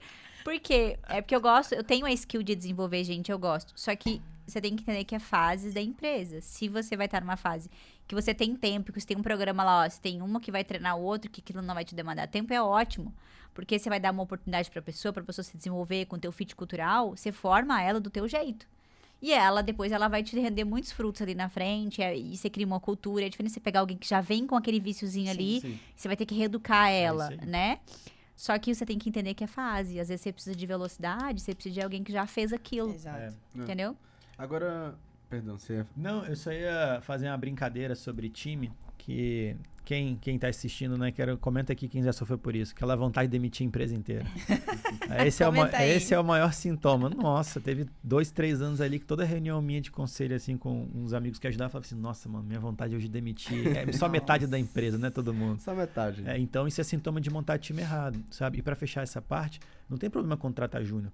Não tem problema, desde que você entenda o momento que você tá e entenda as características de cada um. De fato, o júnior é mais barato, mas ele precisa ter mais tempo para ajudar. O sênior, não. E aqui é um grande erro da galera. Eles acham, e eu também achava, que tinha muito esse negócio. Mano, vou pagar 10 mil para alguém? Não, tá doido, é muito caro. E aí eu comecei a entender que o caro e o barato era relativo pelo resultado que ele me gerava. Então eu entendi que o funcionário caro é o que não gera resultado. Você pode pagar 10 mil para a pessoa, uma excelente estratégia que vai te dar $500 mil, $1 milhão por mês. Isso é caro ou barato? Para mim, isso é muito barato. Sim, pagar 10 para voltar $1 milhão, diferente daquele júnior que você paga 2, 3 só te dá dor de cabeça. Sim. Esse sim que é o caro. Então, entender isso e entender essa dinâmica das posições, isso muda tudo. Perfeito. Legal. Visão bem madura de negócio e de mercado. Agora, vamos supor que a gente pegou ali, fez uma análise criteriosa do expert, viu que ele era saudável, fizemos um diagnóstico do negócio e vimos que funciona, um negócio que tem oportunidade para crescer. Como é que vocês fazem agora para desenvolver um produto que esteja alinhado e que faça sentido para esse expert? Tá, vamos lá. A primeira coisa o expert não tem produto, né? Nesse caso, vamos supor Nessa que sua é uma hipótese. oportunidade. O criar cara do tem zero. potencial. Tá, eu vou dar um exemplo agora. Recentemente, eu atuei no lançamento da Adriana Santana.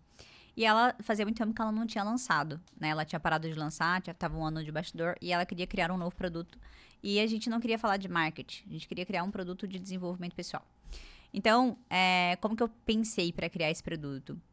Eu olhei pro público, o público queria, tipo, já via ela com uma referência em espiritualidade e que falava sobre isso. E eu olhei para a história dela e eu pensei, caramba, olha só, ela é uma pessoa que ela saiu daqui para chegar aqui. Quanto essa mulher não se desenvolveu? E o mais engraçado é que ela não tinha estudado, se especializado. Ela foi uma pessoa que ela não ficou buscando no passado. O que ela fez? Ela foi aprendendo com pessoas e ela foi absorvendo novos padrões de mentalidade e foi substituindo o padrão. Então, daí eu já, tipo, nossa, eu vou criar um produto que vou ensinar a galera a substituir padrão, porque é a história dela. E daí eu já criei toda uma tese, eu falei, as pessoas querem o quê? As pessoas querem uma nova vida. E daí dessa nova vida eu criei um nome de produto que era uma nova mulher, que era baseado numa metodologia de uma tese de substituir padrão e não buscar coisas do passado. Então eu olho muito para a história do expert, eu entendo ele, eu faço o que eu chamo de download do expert. Eu entendo o que ele quer naquele momento, o que ele quer falar.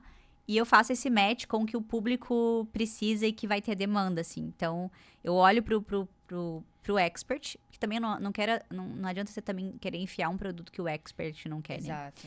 Então, eu faço esse match, assim, entre a demanda, latência do mercado, o que o mercado tá pedindo e o que o expert ele tem para oferecer, o que ele quer, e daí disso eu tiro uma ideia de produto. Mas tem processo para fazer isso, né? Legal. Tem processo, eu tenho processo. e Eu tenho método para tudo. Eu imagino. E normalmente, assim, você tocou num ponto interessante. O produto, ele muitas vezes representa a história do expert em si? Não necessariamente. Então, esse é um ponto. Tem uma coisa que as pessoas repetem muito no mercado, que é tipo assim, você só precisa contar a tua história. Mentira.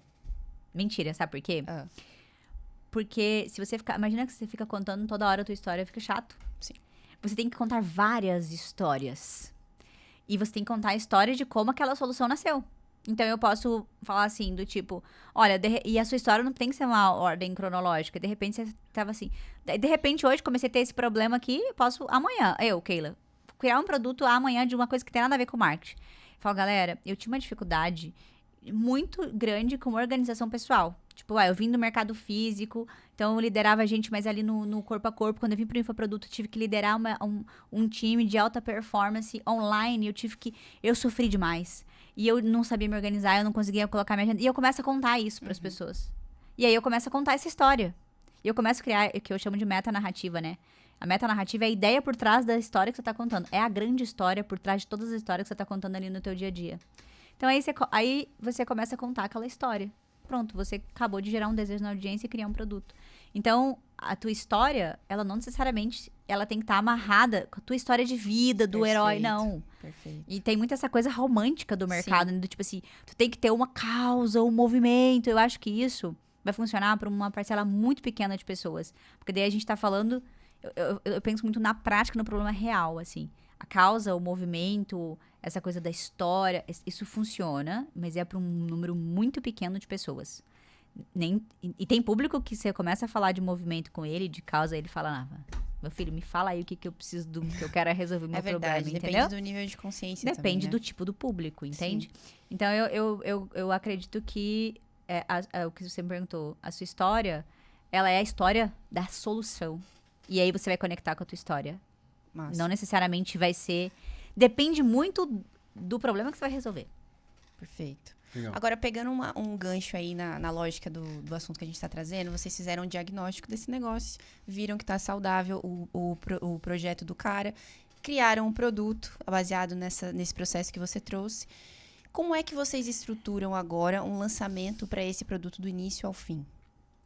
Deixa eu começar? Você quer falar? Deixa eu começar pela planilha redutora do cagaço. Pô, Que começa aí, né? Quanto é que a gente vai vender nesse lançamento? Tá, né? vamos só na hipótese. Esse cara tem audiência. Esse cara tem audiência. Tá posicionado. Que uma coisa importante antes de uma estratégia de marketing, seja ela... Falando de lançamento, né? Uma estratégia de lançamento, você precisa ter gerado demanda, você precisa estar bem posicionado. E é um erro da galera achar que você vai fazer um lançamento e sem estar posicionado, sem ter uma demanda ali, vai dar tudo certo. Então, acho que é importante esse ponto, né? Vamos imaginar que ele tá posicionado, ele tem uma demanda.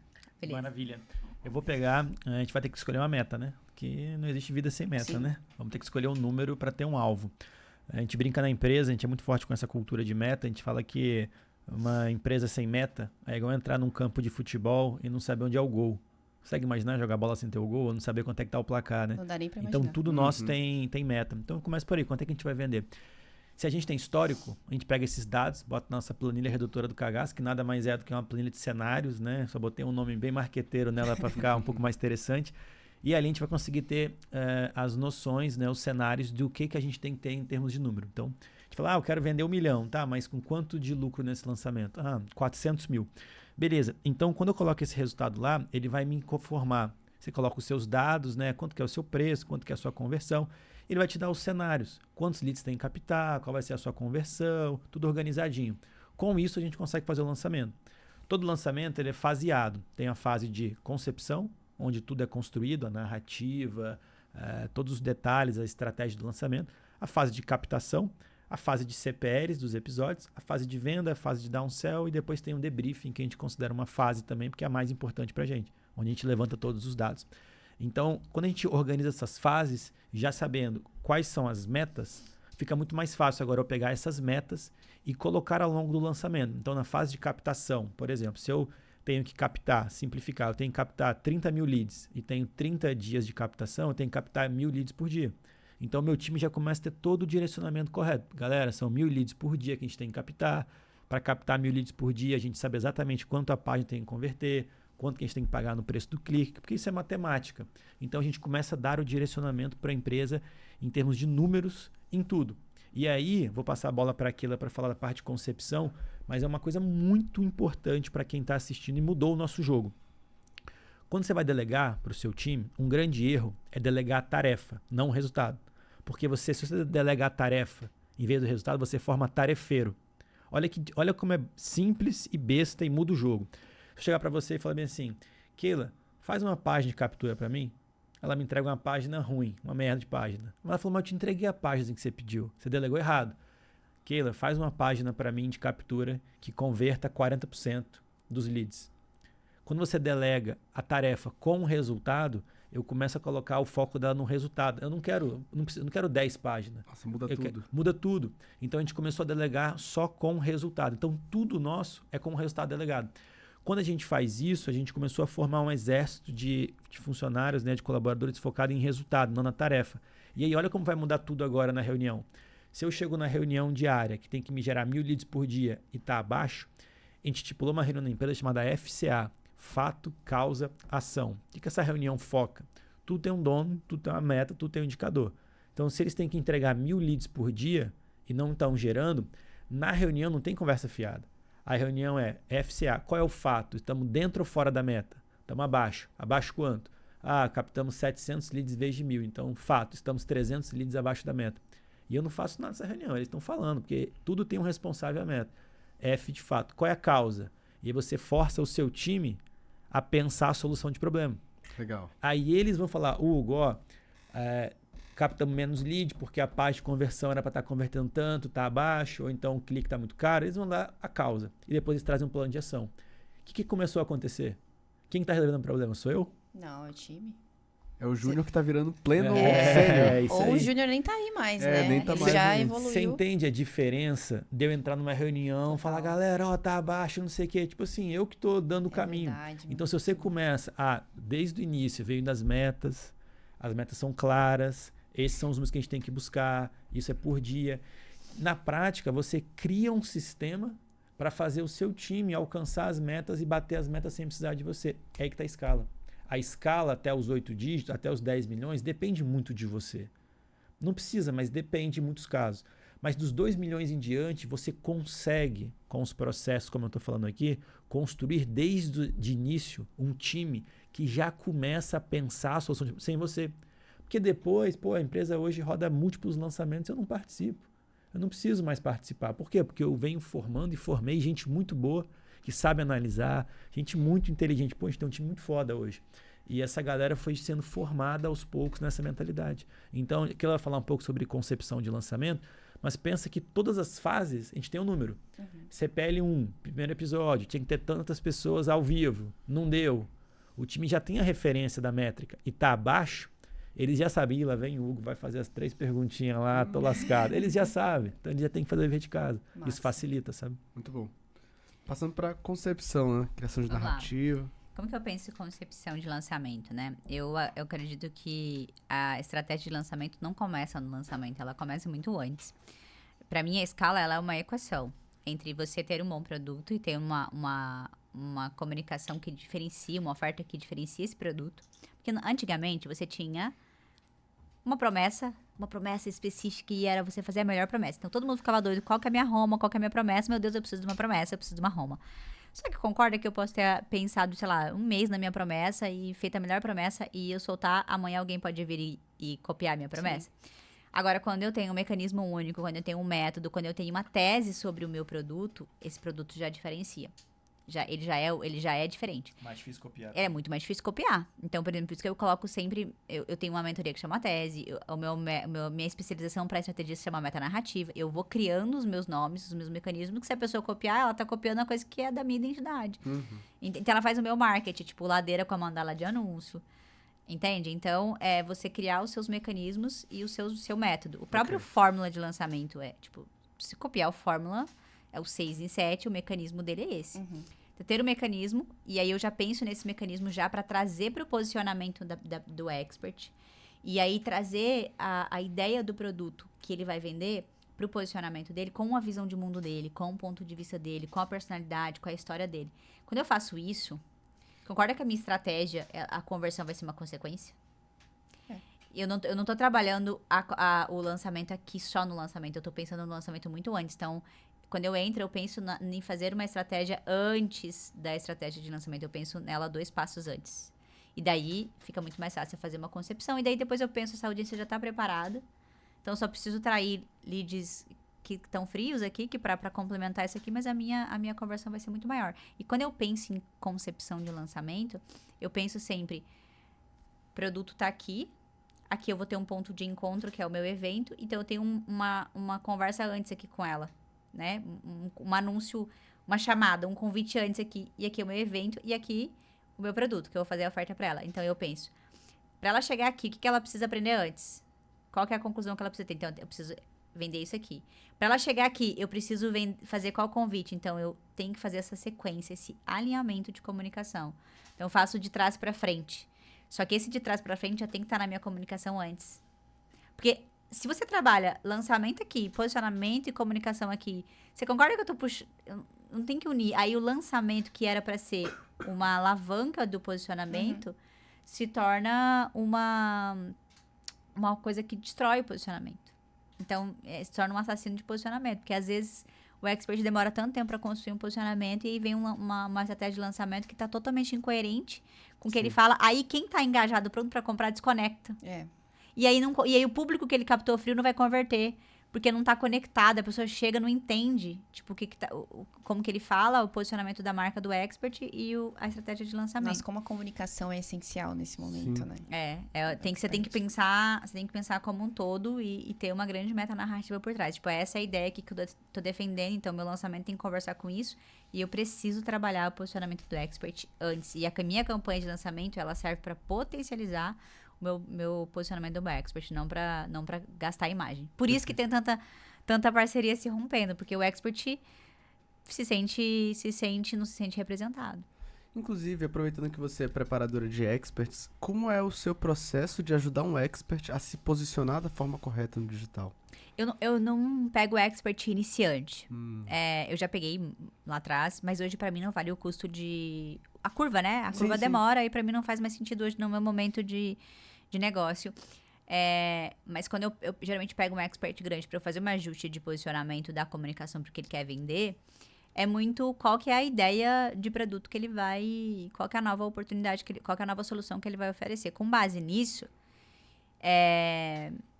que imagem que ele quer passar, e aí toda a gente pensa numa grande ideia por trás, numa grande história para ele começar a contar quais são os elementos de comunicação que ele precisa trazer e como que a gente faz para trazer isso, para que a campanha de lançamento reforce isso. Tipo, eu penso olhando para o expert, o que ele quer, o que o público quer, qual que é o gap de mercado, porque às vezes tem um grande gap de mercado que cai como uma luva pro expert. E aí ele não tem consciência disso. Então, também olhar pro mercado e ver o que... Por exemplo, como que eu ia me destacar como estrategista? Eu me destaquei rápido. Porque eu encontrei... se fosse falar talvez de qualquer outra coisa, como estrategista, como funil, como perpétuo, seria muito mais difícil. Mas eu peguei num ponto que ninguém estava falando. Ninguém estava olhando pro expert. Então, eu levantei a bandeira de expert rápido, assim. E aí, eu me posicionei rápido. E foi uma estratégia para atrair bons experts. Legal. Entendeu? Agora, você já deve ter trabalhado no início, quando você começou a se posicionar como estrategista, com experts um pouco menores, ou não? Você já começou Só no início, assim. E eu já peguei experts 6 dígitos, assim. Eu já fui bem assertiva. Porque como eu quebrei minha cara lá no negócio físico, eu comecei a estudar sobre posicionamento. Legal. E aí eu posicionei meu negócio. Então, quando você aprende os princípios de posicionamento, e posicionamento não é só a cor o batom que você usa, a cor da tua roupa, a sua paleta de cores. Posicionamento é tipo que lugar que você ocupa no mercado e na mente da audiência. Você aprende a olhar a oportunidade de negócio. Então, eu treinei muito o meu olhar para isso. Então, quando eu entrei no mercado de infoproduto, eu já tinha essa visão mais empreendedora, assim. Entendi. Então, eu já consegui olhar, olha, esse daí é um problema. As pessoas precisam resolver esse problema. Olha, esse cara realmente sabe resolver esse problema. Eu só preciso criar ali uma comunicação para conectar, mostrar para o público, olha aqui, ó, esse é o real problema, trazer uma tese para o expert e para ele vender o produto dele. E na hora de preparar esse expert, quais são os desafios mais comuns que você enfrenta ao levar ele do ponto A ao ponto B para fazer grandes lançamentos? O principal é a insegurança. Tipo assim, disparado. Tipo assim... Mesmo tendo algum resultado, existe ainda... Totalmente. Mesmo Vocês sendo não grande. têm ideia do quanto de gente grande que tem insegurança, assim. Milhões de seguidores. Absurdo. Caramba. E não é porque a pessoa a pessoa, ela é grande, ela tem muito resultado que ela não vai ter insegurança. E isso não quer dizer que ela é uma pessoa ruim também. Ela é muito corajosa, muito pelo contrário. A pessoa que tem insegurança, e mesmo se ela tá fazendo, cara, essa pessoa é foda, porque ela tá vencendo uma limitação interna muito grande. Então, os dois grandes problemas são a vaidade, o ego, a vaidade, quando a pessoa, ela perde, ela descola um pouco, e daí e principalmente o expert, né? O expert tá muito exposto ali ao reconhecimento, e isso pode envaidecer muito, e aí é muito ruim, porque ele deixa de ouvir, ele desconecta um pouco da realidade, é difícil você liderar quem já tá muito no salto alto, é difícil, você vai ter que ter muito mais traquejo. E o outro é a insegurança, assim. Então, esses são os dois grandes desafios, é a pessoa não te ouvir, ou ela te ouvir, mas ela tem uma barreira interna muito grande. Por isso que você tem que ser muito bom com gente, assim, não adianta você querer, eu quero me diferenciar como estrategista e eu vou começar a preparar o expert. Primeiro você tem que sentar a bunda na cadeira e estudar muito sobre gente. Você tem que estudar, você tem que saber desenvolver, você tem que saber captar crenças ali, você tem que saber substituir crenças, você tem que saber destravar a pessoa, você tem que saber inspirar ela, você tem que saber estratégias psicológicas para você, tipo, colocá-la em estados emocionais. Tem que ser bom ali pra perceber quando ela não tá bem. Você tem que literalmente liderar a pessoa. E liderar é servir. Você tem que, tipo, tá olhando pra aquela pessoa ali, tipo, cara, o que tá rolando? Por que ela não tá vendo? O que ela precisa enxergar? E ser muito genuíno, né? E criar um vínculo de confiança. Acho que quando você cria um vínculo de confiança, você pulsa, assim. Eu já cheguei, tipo, expert ficar doente, eu ficar doente. Caramba. Porque você cria um vínculo. Você tá num vínculo tão próximo, assim, e que você sente muito, assim, tipo, quando você pulsa muito tempo com o expert, com a Guiária mesmo. Eu fiquei, tipo, quando a gente rompeu, assim, cara, foi difícil, porque era muito um ano junto, assim, a gente tinha dias que a gente passava, tipo, 6 horas num call, por exemplo. Trabalhando e treinando e desenvolvendo e eu lapidando a comunicação dele, trocando. Então, foi um processo de ruptura, assim, você sente muito, assim, quando você trabalha, quando você realmente olha pra pessoa como uma pessoa que tá ali, com as vulnerabilidades dela, se expondo, e você precisa ser o apoio, acho que é isso, o expert, o estrategista, ele precisa ser o apoio do expert, porque o expert se sente muito sozinho num lugar de alta exposição, ele ao mesmo tempo que ele se sente conversando com todo mundo, ele se sente conversando com ninguém. Porque Nossa, faz todo sentido. Ele se sente muito sozinho, o expert, ele se sente, tipo, solitário, e as inseguranças e os medos deles, ele não revela. Então, você criar um vínculo de confiança com ele, ao nível dele conseguir te falar as vulnerabilidades dele, você conseguir perceber e ajudar ele, ser o apoio dele, é sensacional, porque a gente não tá bem todos os dias. Com certeza. E aí, você tem que, tipo assim, eu, por exemplo, eu já tive um problema familiar, e que a minha mãe me ligou chorando, e foi um problema sério. E aí, minha mãe me ligou chorando, assim, tipo assim, eu desliguei o telefone e abri a live. Oi, gente, boa tarde, e como que vocês estão? E eu tava, tipo, chorando por dentro, assim, foi um... Tipo assim, e aí eu fico pensando, né, cara, quantos e quantos experts estão passando por esse momento agora? Total. E às vezes o estrategista não entende isso, assim, o estrategista não entende, e às vezes o expert não tá performando, o expert não tá gravando criativo, ele tá colocando, criticando o expert, mas às vezes o expert não aprendeu, tá com dificuldade de fazer, aquela cópia não fala com ele já tentou, e ele tá com a dificuldade porque ele não sabe fazer, ele não aprendeu, ele tá com e aí, ou ele performar mal, ele tem medo de fazer um pitch, e aí por que ele tem medo de fazer o pitch? Porque às vezes ele tá inseguro no produto, mas aí o estrategista não sabe ir lá e dar segurança no produto e falar, vamos lá, como que seria esse produto? E ajudar ele a organizar o produto. Só sabe ir lá e cobrar. Só sabe ir lá e cobrar, entendeu? Sim. Então, acho que é uma coisa das duas coisas. Assim como também tem muito expert que não entende o que é estratégia, não entende todo os bastidores e, tipo, acha que faz tudo. Ou nunca tá bom. Então, assim, eu acho que falta no mercado essa união, assim, sabe? Eu acho que eu carrego bastante essa mensagem, assim, tipo, cara, conexão é sobre gerar valor. Então, eu vou estar com o Hugo até o momento em que a gente gerar valor um pro outro. A partir do momento que um começa a atrapalhar muito o outro e começar o negócio começar a ficar sofrido, não existe mais relacionamento. Eu não sou daquela coisa que estamos no sacrifício e vamos até o final. Eu acho que a gente tem que dar o máximo e a gente tem que estar sempre presente pra gente fazer o melhor, sempre um pro outro, whatever, pra sempre.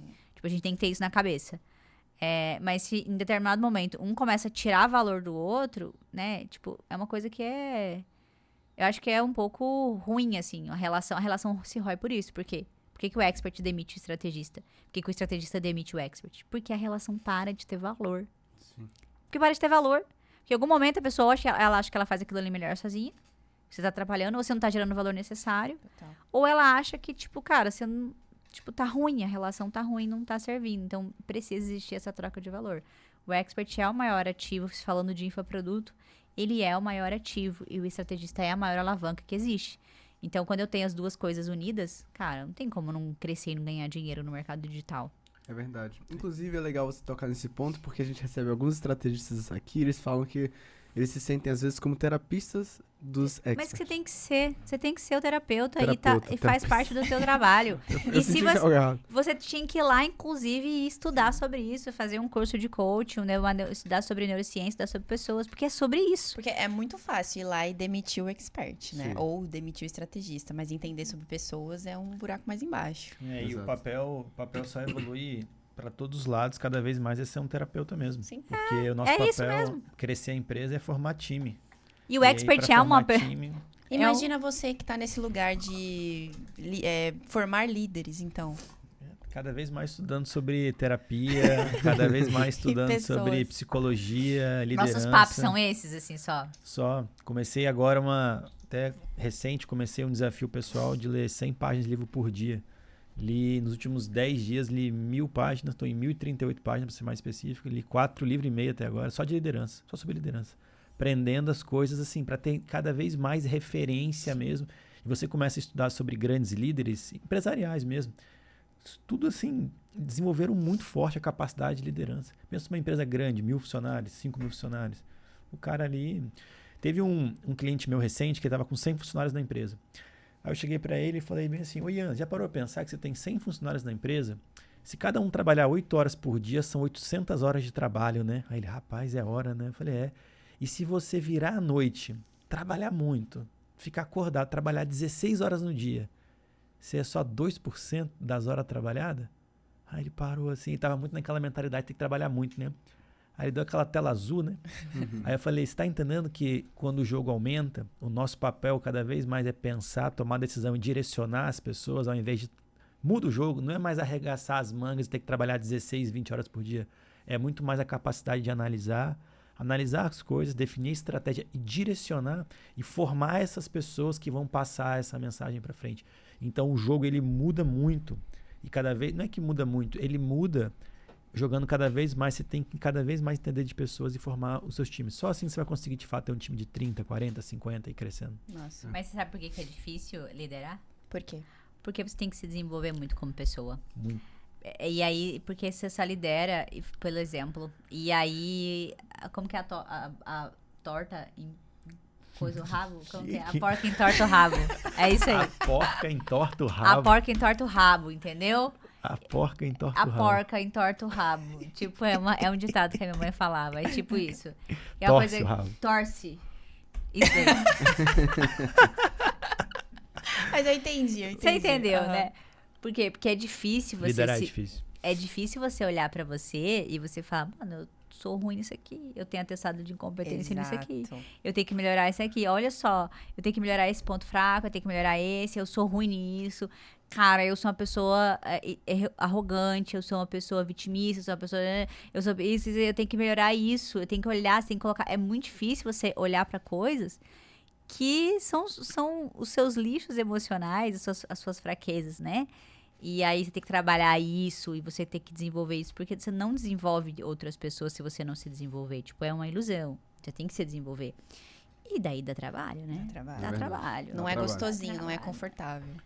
Tem uma parte de liderança, né? Estudando muito esses últimos dias sobre isso. Mostrar suas vulnerabilidades é difícil, né?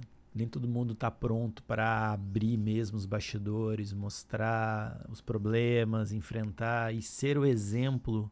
É difícil também, né? Você manter ali, tá sempre se desenvolvendo, então... Mas assim, é um caminho obrigatório. Mas acho que sabe uma coisa que é legal falar agora? Que a galera que tá assistindo, às vezes olha para as pessoas do mercado, que são pessoas grandes, e pensa assim, nossa, todo mundo muito... Cara, todo mundo tem muito problema, as pessoas têm muitas dificuldades, as pessoas As pessoas têm muitas vulnerabilidades que vocês nem fazem ideia. E às vezes vocês acham que que vocês estão muito distantes. Mas às vezes é só uma questão de mentalidade e tempo, né? O que tem, às vezes, entre uma pessoa que tem muito resultado e você é tempo, né? Vai demorar um pouco mais. Ela tá mais tempo fazendo alguma coisa. E se você for uma pessoa que tiver uma mentalidade de autodesenvolvimento, de decidir ser bom naquilo que você faz, é questão de tempo. Perfeito. Tem uma brincadeira sobre isso. Tava uma vez numa reunião de conselho nossa, 2 anos atrás, pau comendo na empresa, tiro porrada e bomba. E aí eu cheguei para um conselheiro e falei bem assim, rapaz, mas não era pra ficar mais fácil não as coisas? Aí ele falou bem assim, Hugão, cara, acostuma logo desde o início que a dor não passa, só muda de tamanho. Então assim, você tá começando, cara, você vai ter seus desafios. Mas quando a empresa tá vendendo seus 10 milhões, também vai ter outros desafios. Quando você tá tem um amigão meu que tá fazendo 150 milhões por ano. Você vai conversar com ele? Os desafios. E aí esse mesmo conselheiro chegou pra mim e falou bem assim, tava reclamando. Aí ele falou bem assim pra mim, se você quer ser avestruz, tem que aguentar botar o ovo. Mas eu ria tanto aquele dia que o ovo de avestruz é um ovo desse tamanho, né? Aí eu falei, você quer ser avestruz, mas não quer botar o ovão? Já entendi, já que tem que se preparar. Não tem como, a gente tem que se desenvolver, tipo, não tem como. Você vai ter que, se você vai querer ser expert, né? Todo mundo quer ser expert, tem um sonho, o grande sonho do expert, né?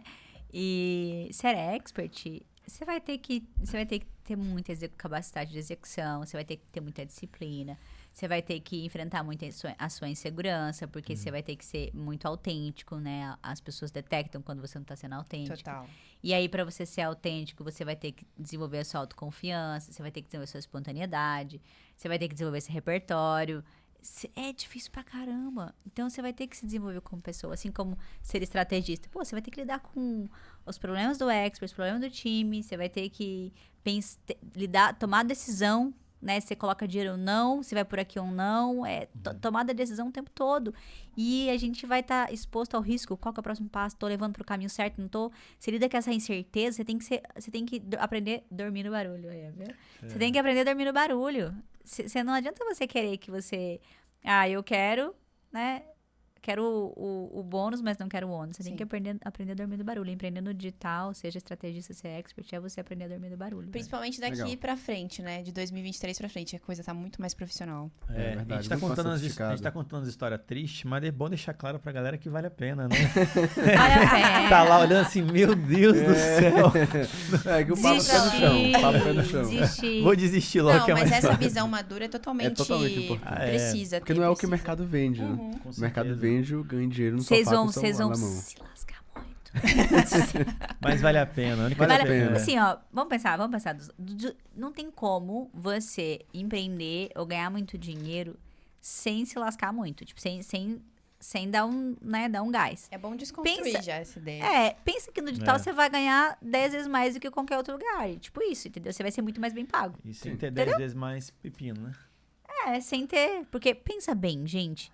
Negócio físico é muito mais. Ela é muito mais desafiador, porque você tem uma estrutura.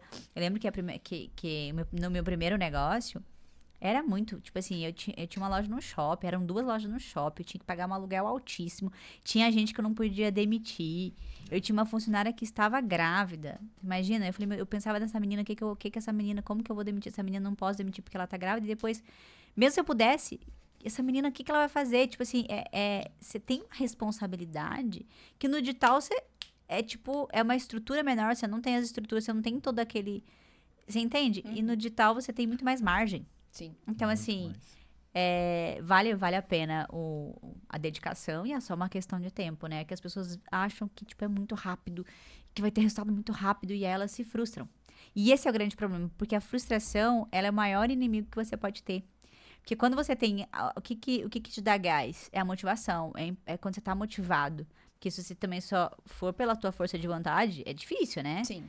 Então, você tem que ter a disciplina, a força de vontade e a motivação. E aí, tu entra motivado, tu entra empolgado, tu tá com determinação.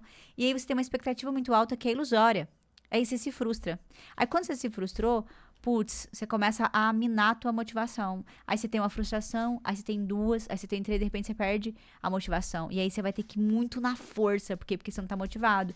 Por quê? Porque a sua expectativa estava desalinhada. Agora, se você entra com a expectativa certa e você cuida e blinda a tua motivação e a tua autoconfiança, Quando você tem uma sensação de progresso, uma pequena coisa que você tem, cara, você tem a sensação de Aquilo já progresso. sustenta. E você vai... No meu primeiro lançamento de 6 dígitos, eu fiquei arrasada. Porque eu falava assim, gente, eu não fiz R$500 mil. Eu tinha que fazer R$1 milhão.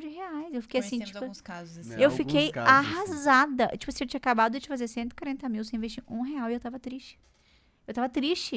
Tipo assim, eu tinha descolado da realidade, porque a gente descola da realidade, que parece que é muito fácil, e que amanhã você vai começar ganhando muito dinheiro e não é assim. É, exatamente por isso que a gente gosta desse bate-papo mais Sim. maduro, porque falta disso no mercado. E essa falta de alinhamento que faz com que a galera entre, não pra ser profissional, mas pra aproveitar uma oportunidade de fazer uma grana. E isso suja o mercado e dificulta o mercado pra quem tá querendo fazer de forma profissional. Então, na verdade, a gente gosta desse A papo gente mais pé no gosta. chão, porque é isso que a galera precisa Vocês entender. também né? gostam, que eu sei que vocês estão sendo educados aqui no QCast. Eu sei que vocês gostam. Inclusive, voltando para esse papo de lançamento, vamos dizer que a gente definiu a estratégia e a gente vai dar o start no lançamento. Start entre aspas, né? Digo start ali de... Começou o CPL agora, por exemplo.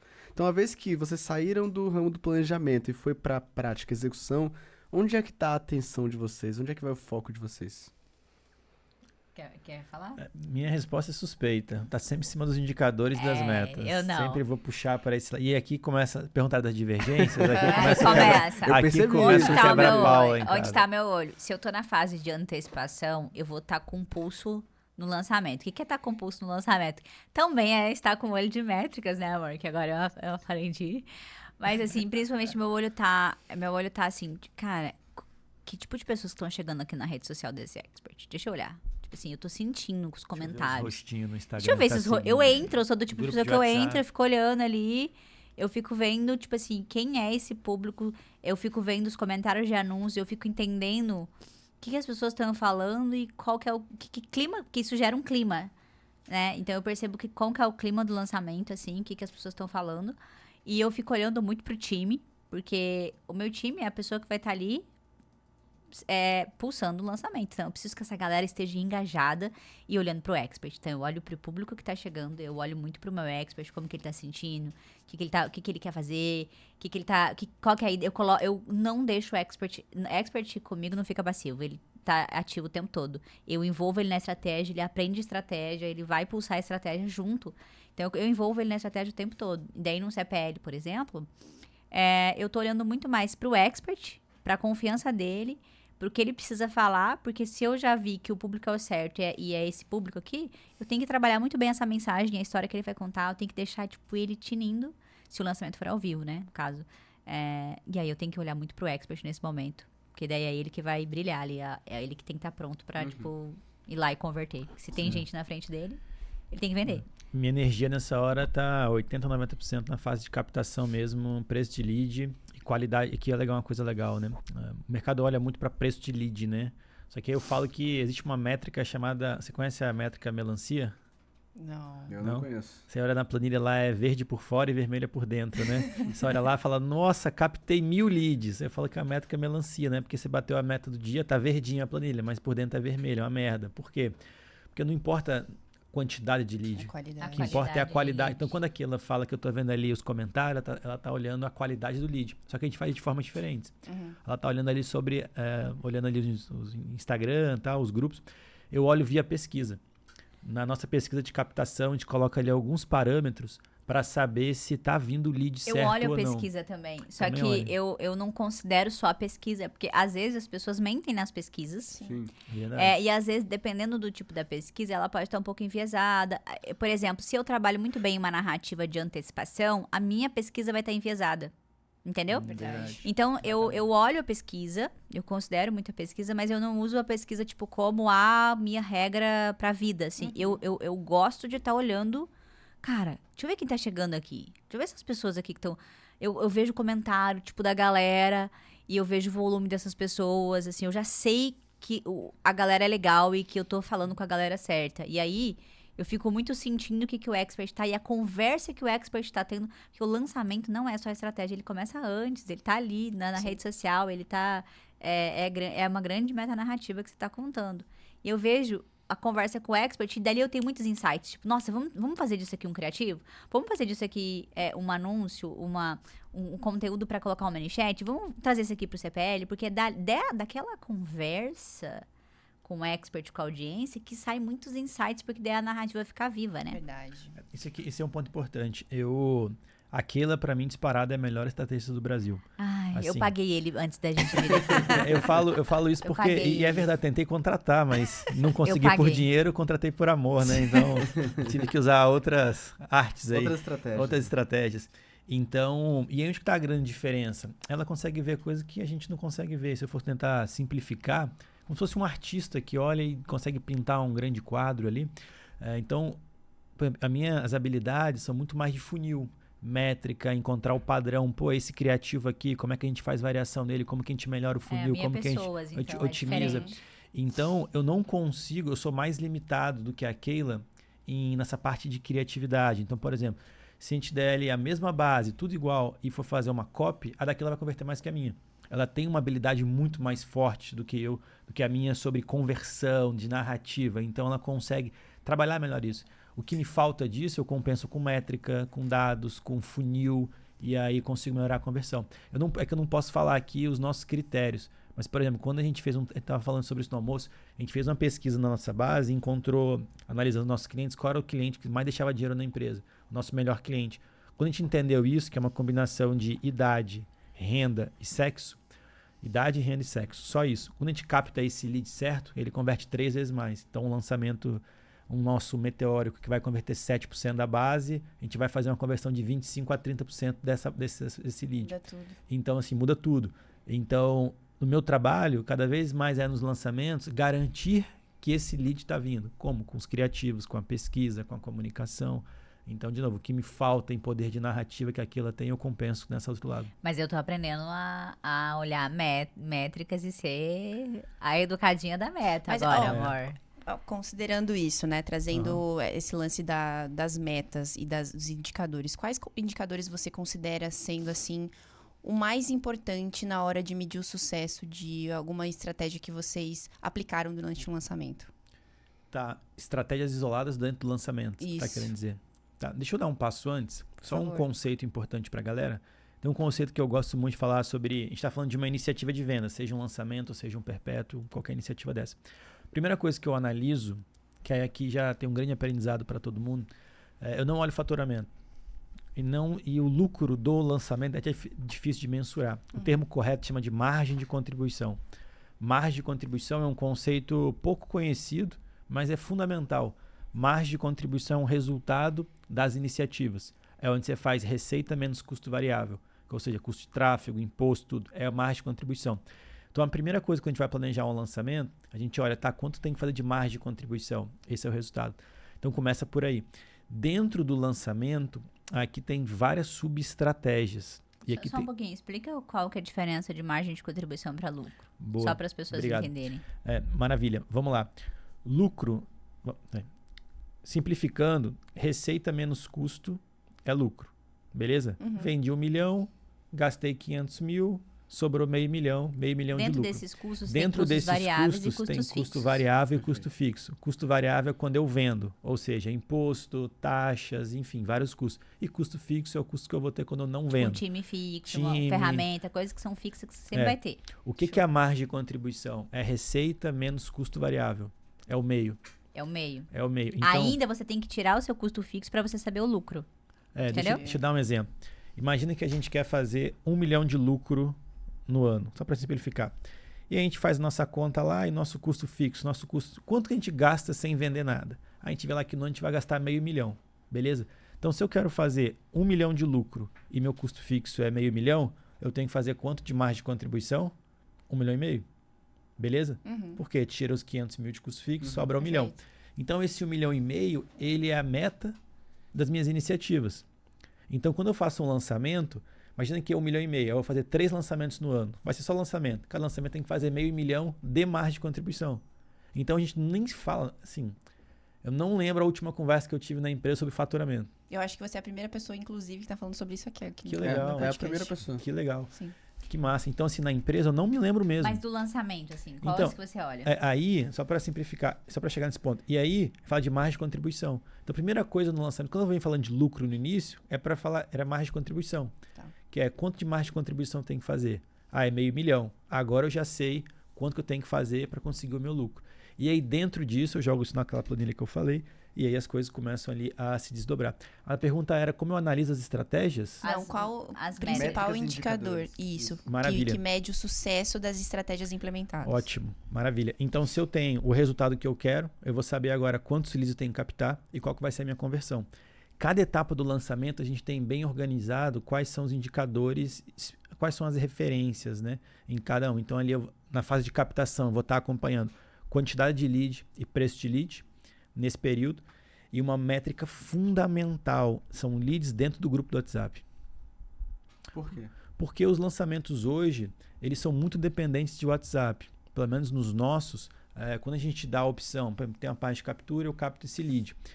Eu coloco esse lead depois no grupo do WhatsApp. Quando a gente compara, no passado funcionava muito e-mail. Hoje as nossas taxas de e-mail são baixíssimas comparado com o WhatsApp. Ou seja, os nossos leads eles estão majoritariamente concentrados nos grupos do WhatsApp. Se eu mando muita mensagem nos grupos do WhatsApp para fazer um aquecimento melhor, eu já errei muito nisso. Os leads iam embora do grupo. E eu chegava no lançamento, captava lá 100 mil leads, chegava no lançamento com 50 mil. Falei, cadê essa galera? Foi embora dos grupos. Então, uma métrica boa é 85% dos leads captados dentro do grupo do WhatsApp. Eu acho que métrica importante é o custo por lead, é uma métrica que você tem que acompanhar diariamente. A taxa de conversão da página, de captura, é uma taxa importante para você estar sempre de olho ali, qual que é. Porque você pode ter um bom clique de anúncio, uma boa métrica de anúncio. Só que a pessoa não está chegando na página, não está convertendo, então você tem que avaliar que essa métrica da página tem que estar boa. Depois tem que olhar do grupo, né? Quantas pessoas estão entrando no grupo. Então, e você tem que olhar também quantas pessoas que está no grupo que você captou que estão indo para o lançamento. Então, a taxa de comparecimento também é uma taxa importante. A taxa de retenção dessas pessoas ali no lançamento também é importante. Né? Um monte de indicador. A taxa de conversão da lista total também é importante. A taxa de conversão ao vivo, eu adoro. As pessoas não ligam para essa taxa, dessa métrica, mas eu gosto de quantas pessoas que assistiram, quanto que converteu, entendeu? Tipo, eu não gosto de total da lista. Aí as pessoas falam, lista converteu tantos por cento.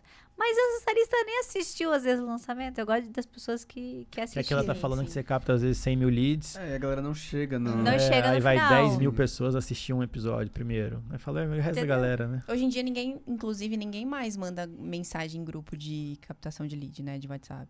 Do quê? Em grupo de captação de lead no WhatsApp. Ninguém mais manda mensagem. Acho Manda que isso pouco, né? tira tudo. Na fase antes, né? Depois, quando começa, aí vira um moedor. Mas e vamos supor que você pegou, olhou todos os seus indicadores e essas métricas não estão saudáveis. O que tem é que que ter vocês uma fazem? ação para cada métrica. Essa é a minha dúvida. Tem algo que eu possa fazer? Tem como corrigir ou é só no próximo lançamento? Não. Por isso tem que estar com o pulso ali, né? Para você entender. Só que o que acontece? Acontece que o mercado não ensinou as pessoas a fazerem estratégia, a maioria. Ensinou as pessoas a seguirem um checklist e a copiar e colar. E a galera ficou um pouco preguiçosa para pensar, porque a gente acostuma, tipo assim... Sim. Pensar dói, né? Você pensar em solução, você tem que, tipo, tomar decisão, você tem que criar. Isso desgasta. Então, é muito mais fácil você pegar uma coisa pronta e coloca ali. Só que quando aquilo ali não encaixa no seu contexto e as métricas não estão batendo, você não consegue analisar, você começa a analisar e ver que não está batendo, você vai ter que pensar em soluções. Só que você não aprendeu a pensar. Entendeu? Você não aprendeu a pensar estrategicamente, você não aprendeu quais são as variáveis, o que você precisa fazer, você não aprendeu a conectar os pontos. E aí você não sabe o que fazer. Aí você fica tentando várias coisas ao mesmo tempo, porque você não sabe analisar de ponta a ponta e falar, nossa, a gente tá errando aqui. Eu já peguei lançamento que, tipo, na abertura abriu e a gente vendeu, tipo, sei lá, 74 mil reais, assim, tipo isso. E tinha investido, tipo, 300 mil. E aí, eu tipo assim, eu falei, cara, não, a gente captou, as leads estão aqui, o lead é qualificado. Aí eu comecei, tipo assim, lead qualificado, lead tá aqui.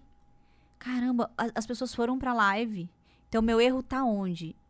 Meu erro tá na oferta, no arco narrativo. No arco narrativo, o que faltou?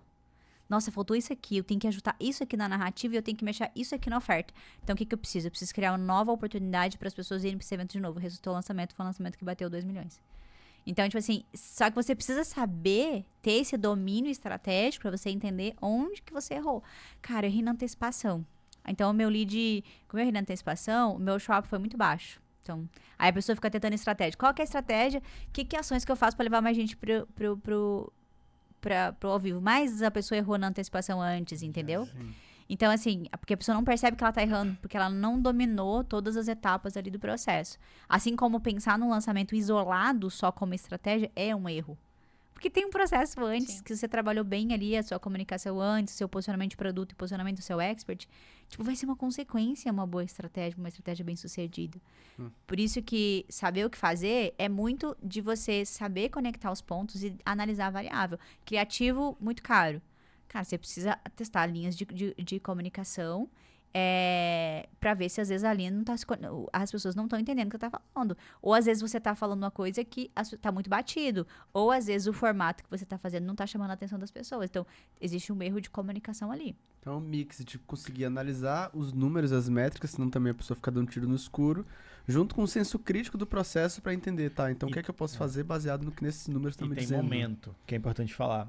Quando você está na fase de captação, e você está com um lead muito caro, vou contar algumas histórias como é que a gente já resolveu. Você está com uma fase de captação de leads e você tem que pagar, sei lá, R$5, o lead está vindo 10, 15. E você está testando criativo e não resolve. Teve uma vez que a gente estava nesse dilema e a gente mudou completamente o nome do evento. Mudamos o lançamento no meio do lançamento. Já mudei também, mudamos o depois de lançamento. captar, tipo, 40 mil leads. Mudou. Imagina, tá fazendo a semana da QIFI e de repente você muda completamente o nome. Loucura. E você acerta a narrativa. E a gente acertou algumas Pô, mas vezes. tem que ser, assim, É, clínico isso, tem que né? ser clínico, Pra você né? mudar o Você nome tem do que ser um evento. pouco louco. Mas às vezes, É, pouco clínico, um pouco que eu sou louco. um às pouco vezes é a única entendeu? opção. É, às vezes é a única opção. É. Mas já aconteceu de mudar assim e dar ruim? Já também, a gente já fez muito lançamento, Eu né? nunca aconteceu de mudar e dar ruim. Tipo assim, sempre que eu mudei, foi que tava ruim, daí deu certo, assim. De mudar, de dar ruim, de continuar ruim, né? Sim. Não, É, de, já não de tava. piorar. Então, assim, é entender bem. Existe uma frase que eu gosto que é: problema bem definido é 50% resolvido. Então, assim, qual que é o problema? Começa por aí. Então, na fase de captação, o preço do lead tem duas variáveis. O preço do lead depende de duas coisas: preço do clique e conversão da página. Então, na fase de captação, você sabe, é meu clique que está caro ou minha página que está ruim. É só isso. Não tem outra coisa que define o preço do lead. Então, é entender. Página depende só de você. Preço do clique depende um pouco de leilão do Facebook. Então, depende de você também, de melhorar seus criativos, mas tem, tipo, Black Friday. Pô, é o período de leilão mais caro, então vai ser um pouco mais difícil. Então, você começa por aí. Então, você tem algumas alternativas. A gente já mudou a narrativa, já mudamos tudo, testamos novos criativos. E aqui tem uma pegadinha, muito, muito importante. Na ânsia de baixar preço de lead a qualquer custo, de qualquer forma... Você entra no jogo do volume de conteúdo E aí você você pode se acerta, perder, e você pode até acertar um bom criativo. mas que a comunicação é errada. Só que um criativo comunicação. Aí vem Aí o se preço. lascou. Público ruim. Lembra da melancia? Sim. Verde por fora, vermelho por desqualificados. dentro? É. Exatamente isso. Aí é duro. Então tem que tomar muito cuidado nessa busca a qualquer custo para conseguir isso. E aí depois você chega na fase ali de episódios, aí a métrica de assistir mesmo, retenção, e aí abriu as vendas e não vendeu nada, ou vendeu muito abaixo. Aqui vem um grande ponto de análise que é fundamental. Quando você abre as vendas e as vendas estão abaixo, só duas coisas podem ter acontecido. Se você vendeu menos do que você gostaria, a pergunta é: a sua conversão veio abaixo do que você queria ou faltou volume? E as pessoas se perdem nisso e é tão fácil analisar. O que eu quero dizer? Você esperava 1000 vendas e vendeu 500, metade. Mas faltou volume. Você tem uma boa conversão, mas faltou gente assistindo? Ou assistiu muita gente, a sua conversão que veio baixo? Deu para entender? Sim. E se É a volume conversão, ou você mexe conversão? na narrativa. Você tem que olhar assim, o público era qualificado? Eu tinha volume de público e qualidade de público? Se você tinha esse check, então você errou no próximo passo, que é a conversão e oferta. Que daí é a narrativa, a história que você contou, que daí pode ser a performance do expert também, que se o expert performar mal pode influenciar. É porque quando você entende isso, se é conversão ou volume, se é conversão, você fala: pô, tô com problema de narrativa. Minha narrativa Ou foi oferta. ruim. Ou a minha oferta. Ou seja, vou ter que mudar a oferta dentro do lançamento. Esse é mais difícil. Sim. Se o problema foi: não, a conversão tá boa, faltou volume. Beleza, então vamos falar com as pessoas, vamos colocar mais dinheiro em tráfego, em mensagens. Então, Justo. eu falo que é nessa hora que separa ali os homens dos meninos, que é a análise certa, problema bem definido, quando está sendo resolvido, análise certa, faz você salvar o seu lançamento, que se você não tivesse essas análises, você ia pro caminho errado. Mas tem um ponto importante que eu acho que é legal falar, que ninguém, como a gente vende marketing e a galera do mercado digital que ensina lançamento, ensina perpétuo ou qualquer outra técnica, a gente precisa vender resultado, a gente precisa vender os nossos sucessos. E é talvez por isso que quase ninguém conta os lançamentos que deu ruim, o que as pessoas erraram. E aí, a sensação de que quem tá aprendendo a fazer, ou quem tá, né, ali começando a aprender a escalar, acha que ninguém erra. E aí, a pessoa, quando ela erra, ela acha que ela já não sabe mais nada, que o lançamento tá acabando, não tá mais funcionando mais, que o mercado tá morrendo, porque, tipo assim, ela tá errando. E aí, ela começa a buscar evidências para que não é que ela não errou e que ela não tá tecnicamente preparada para aquilo, mas ela começa a buscar evidências para provar que tá tudo ficando ruim. Porque é assim que a nossa mente faz, em vez de encarar a culpa. Eu lembro quando... São vieses, né? É um viés, você começa a confirmar esse viés. Né? Tipo, aí você começa a buscar... Não, mas o mercado tá ruim, eu fico fulano não tá lá, Ela as começa a pessoas querer te convencer que o mercado tá ruim. Pra você, e aí é muito ruim, porque você entra num viés negativo e você para de olhar, peraí. Será que me faltou competência? Tipo assim, cara, eu errei. Tá tudo bem se eu errei, eu tô aprendendo, cara. E tipo assim, eu tô aprendendo. Tipo assim, eu tô aprendendo. E o Hugo tá aprendendo, a gente tá aprendendo sempre. Tipo assim, essa humildade de tipo... Cara, eu sempre falo assim, ó, o novo precisa dar espaço pro... o novo precisa do novo. Então, se você quer coisas novas, você precisa dar espaço para as coisas novas. Então, se você quer um resultado diferente, você tem que ter novas competências, novas habilidades, nova visão, novas pessoas, novo conhecimento. Então, o novo precisa do novo. As pessoas querem ir para um novo patamar, mas elas não querem desenvolver as novas competências, se desapegar do que funcionava e das crenças que elas tinham. É tipo eu fiz um puta de um resultado, muitos lançamentos de múltiplos 7 dígitos, sem métricas.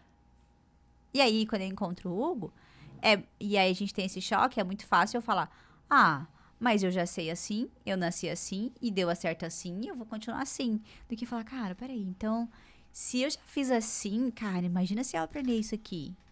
Cara, eu vou, entendeu? Eu vou calçar o sandalinha da humildade, vou aprender. Então, acho que é muito essa coisa da humildade, não se apegar e não se confundir com o resultado. Você não é o seu resultado. E quando a gente acha que a gente é o resultado, é ruim tanto pra bom, quando a gente tá com muito resultado, porque a gente acha que a gente é foda e que a gente é muito pica. E aí, quando acontece alguma coisa ruim, você acha que você é a pior pessoa do mundo, porque você tá se confundindo com o seu resultado. Então, você tem que olhar pra você. Você vai ter resultado bom, você vai ter resultado ruim. Mas você tem que confiar em você. Tipo, no que você sabe. O seu resultado é uma consequência disso. Que massa. A gente podia finalizar o episódio com essa pancada. Se isso daí fosse um anúncio, eu clicava, inclusive. Muito bom, cara. Que bate-papo fácil, muito completo, muito maduro. Parabéns pela didática dos dois. E vocês trouxeram aqui pontos e assuntos que ninguém ainda tinha falado. Então, isso pra nossa audiência é incrível. Inclusive, se você tá aqui até agora e não deixou o like, o que você tá fazendo aqui? Pelo amor de Deus, já deixa o like. E eu lembro que eu falei, começou, piscou, acabou? Estamos chegando na reta final, depois de quase 2 horas de episódio. Nossa senhora, parece que nem vê, né? 30 minutos. E a gente costuma... Junta 2 faladores. Lascou. Olha, a gente costuma finalizar nosso episódio com uma pergunta reflexiva. Vocês topam responder? Claro. Vou fazer a pergunta, vocês podem responder individualmente. Damas, né, não, você me jogou no fogo primeiro, agora vai você. A pergunta é: que mensagem vocês, mas no caso você, me perguntando individualmente, gostaria de ter ouvido quando começou no mundo do digital, que você pode transmitir agora para quem tá ali do outro lado da telinha acompanhando a gente e tá começando nesse mercado? Nossa senhora. Como é que é a pergunta mesmo? Que mensagem você gostaria de ter ouvido quando começou no digital que você pode transmitir hoje para quem tá começando? Pegou? Peguei. Nossa, tantas. Tem uma mensagem só? Tá, vou passar uma reflexão, tá? Por favor. O que eu mais gostaria, olhando para trás, de ter aprendido, com certeza teria sido ter olhado antes para a gestão, olhado antes para o que é um negócio, ter construído um negócio, do que... Demorei muito para olhar para isso. De outra forma, uma grande reflexão aqui, o que eu teria feito diferente? Acho que é mais fácil responder dessa forma.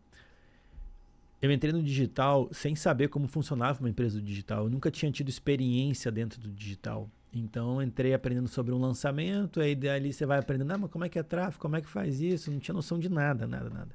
Se eu tivesse trabalhado numa empresa antes do digital, eu teria aprendido com o dinheiro dos outros e depois ter empreendido. Eu sempre falo sobre isso com as pessoas que estão querendo começar no digital. Eu sempre falo, começa trabalhando para alguém. As pessoas têm muito não, mas eu sou empreendedor, eu tenho orgulho de nunca ter minha carteira assinada, a carteira de trabalho assinada. Não, isso é a maior besteira que tem, sabe? É um orgulho bobo. Então, o que eu gostaria de ter feito diferente, com certeza, é ter tido mais referências com quem já fez, ter entendido os bastidores, ficar 1, 2, 3 aninhos ali antes, ter aprendido mesmo, desenvolver as habilidades, me tornar um líder, aprender a liderar para depois empreender. Fazer esse caminho, com certeza, minimiza muito os problemas que você vai ter ali na frente por falta de referência. E para fechar, eu teria estudado... Só para fechar, qual é a melhor data para plantar uma árvore? Cara, agora? Quando que é? I don't know. Ontem, você acha? Melhor data para plantar uma árvore é 10 anos atrás, que demora para crescer. Então, estudar liderança, gostaria de ter estudado liderança há 5, 10 anos atrás, porque você percebe que liderança é igual aprender a nadar, só tem como fazer praticando mesmo, não é só lendo livro. Então, é uma habilidade que demora, leva tempo, então quanto antes. Então, eu teria antes trabalhado para alguém, aprendido e ter estudado ter estudado sobre liderança, para aprender a me tornar um líder, que isso ia me encurtar muito o caminho lá na frente. Muito É bom. isso. Muito bom. Agora complicou pra você. Foi deixar o homem falar primeiro. Pra mim, zona de conforto tem que ser o seu estilo de vida. Aceita isso e que você vai sofrer muito menos. Então, não confundir pressão com tensão. Pressão é uma das coisas que mais faz a gente crescer. E às vezes a gente fica muito tenso achando que a gente tá vendo sob pressão. E pressão é maravilhoso. Você tem que aprender a viver sob pressão. E a sua zona de desconforto, ela tem que ser seu estilo de vida. Você tem que aprender a gostar. Porque o digital, uma estratégia funcionar hoje, daqui a um mês é outra, daqui a pouco tem inteligência artificial, daqui a pouco tem isso, daqui a pouco tem isso. Então, você tem que ser adaptável, você tem que amar se adaptar e se reinventar o tempo todo. Você tem que amar se desenvolver.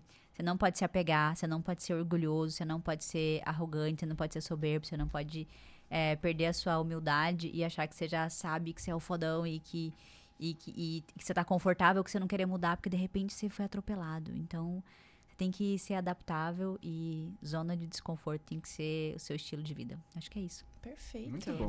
E tem uma coisa. Manda. E entre a raiz, né, e a flor, existe o tempo. Então, existe o tempo para as coisas. Então, a gente tem que ter presença e tem que ter urgência. Ao mesmo tempo que a gente tem que ter uma urgência, né? No digital ele exige essa urgência. A gente também tem que ter presença para esperar as coisas acontecerem no tempo que tem que esperar e ter foco no que a gente está fazendo. Uma coisa que atrapalha muitas pessoas é muita mudança de foco e aí quando vê a pessoa começou a parar e não chegou em lugar nenhum. Deixa eu deixar uma frase que eu gosto muito e me ajudou, Sim. só para Manda fechar. lá. A gente estava falando sobre profissionalização do mercado, que o mercado ele vem mudando muito. E essa mudança de mercado, de fato, o mercado ele vai ficando mais difícil, algumas portas se fecham, outras se abrem e acabam que projetos terminam. Teve um período da minha vida que foi muito difícil, que eu estava empreendendo, eu estava com muito medo de ter que quebrar a empresa, estava difícil pra caramba, turbulência de mercado. Eu estava muito apegado a projeto, sabe? E muito medo e tal. E eu escutei uma frase que literalmente mudou muito minha vida. E a frase é: um pássaro, ele não teme que o galho quebre, porque a confiança dele não está no galho, mas nas asas. Então, assim, muitas vezes a gente está tão apegado a projeto que a gente esquece que o nosso poder está nas nossas habilidades, em quem a gente é, a nossa experiência, nossa reputação. E a gente tem cada vez menos se apegar a projeto e se apegar mais à nossa história, quem a gente é, nossas habilidades, reputação. Então, essa é a mensagem que eu gosto de deixar para as pessoas, para elas lembrarem que as coisas são passageiras mesmo, sabe? O que importa é uma boa reputação, um bom trabalho, e quem trabalha bem sempre tem espaço no mercado. Verdade. Perfeito. Chave de ouro. Chave de Fechou. ouro, do jeito que a gente Que gosta, né, maravilha, hein? Marcelão? Do jeito que a gente gosta. Tô muito feliz guys. que vocês Parabéns. gostaram do bate-papo. Demais. Nós adoramos, Adorei. nós adoramos. Tô querendo morar em Balneário já. Ou, inclusive, você falou de liberar uma planilha aí. Vou pra liberar, galera, de repente, vou liberar. planilha do cagaço? Planilha redutora do cagaço. Eu Redutora do tenho a que cagaço. gera o cagaço também, Olha se aí. quiserem, que é de orçamento. Essa é pra reduzir. Perfeito. Mas antes de finalizar esse episódio, temos o quê? Temos presentes. Os presentes pra Opa, vocês. Não acredito. Sim, pra agradecer a presença de Que vocês. isso. Eu adoro. KiwiFi. Inclusive, eu posso Esse aqui levar é aquele seu? roupão pra Nossa. casa? Sim, Aquele é roupão de é vocês. seu. Obrigado. Gente. Que Esses massa. São mais alguns mimos, mais alguns presentes pra Aqui agradecer a vai. presença de Demais. vocês. Contribuindo com a não dieta. Eu fiquei bonito nessa Inimigos caneca. da aqui. Ó, Inimigos da amor. dieta.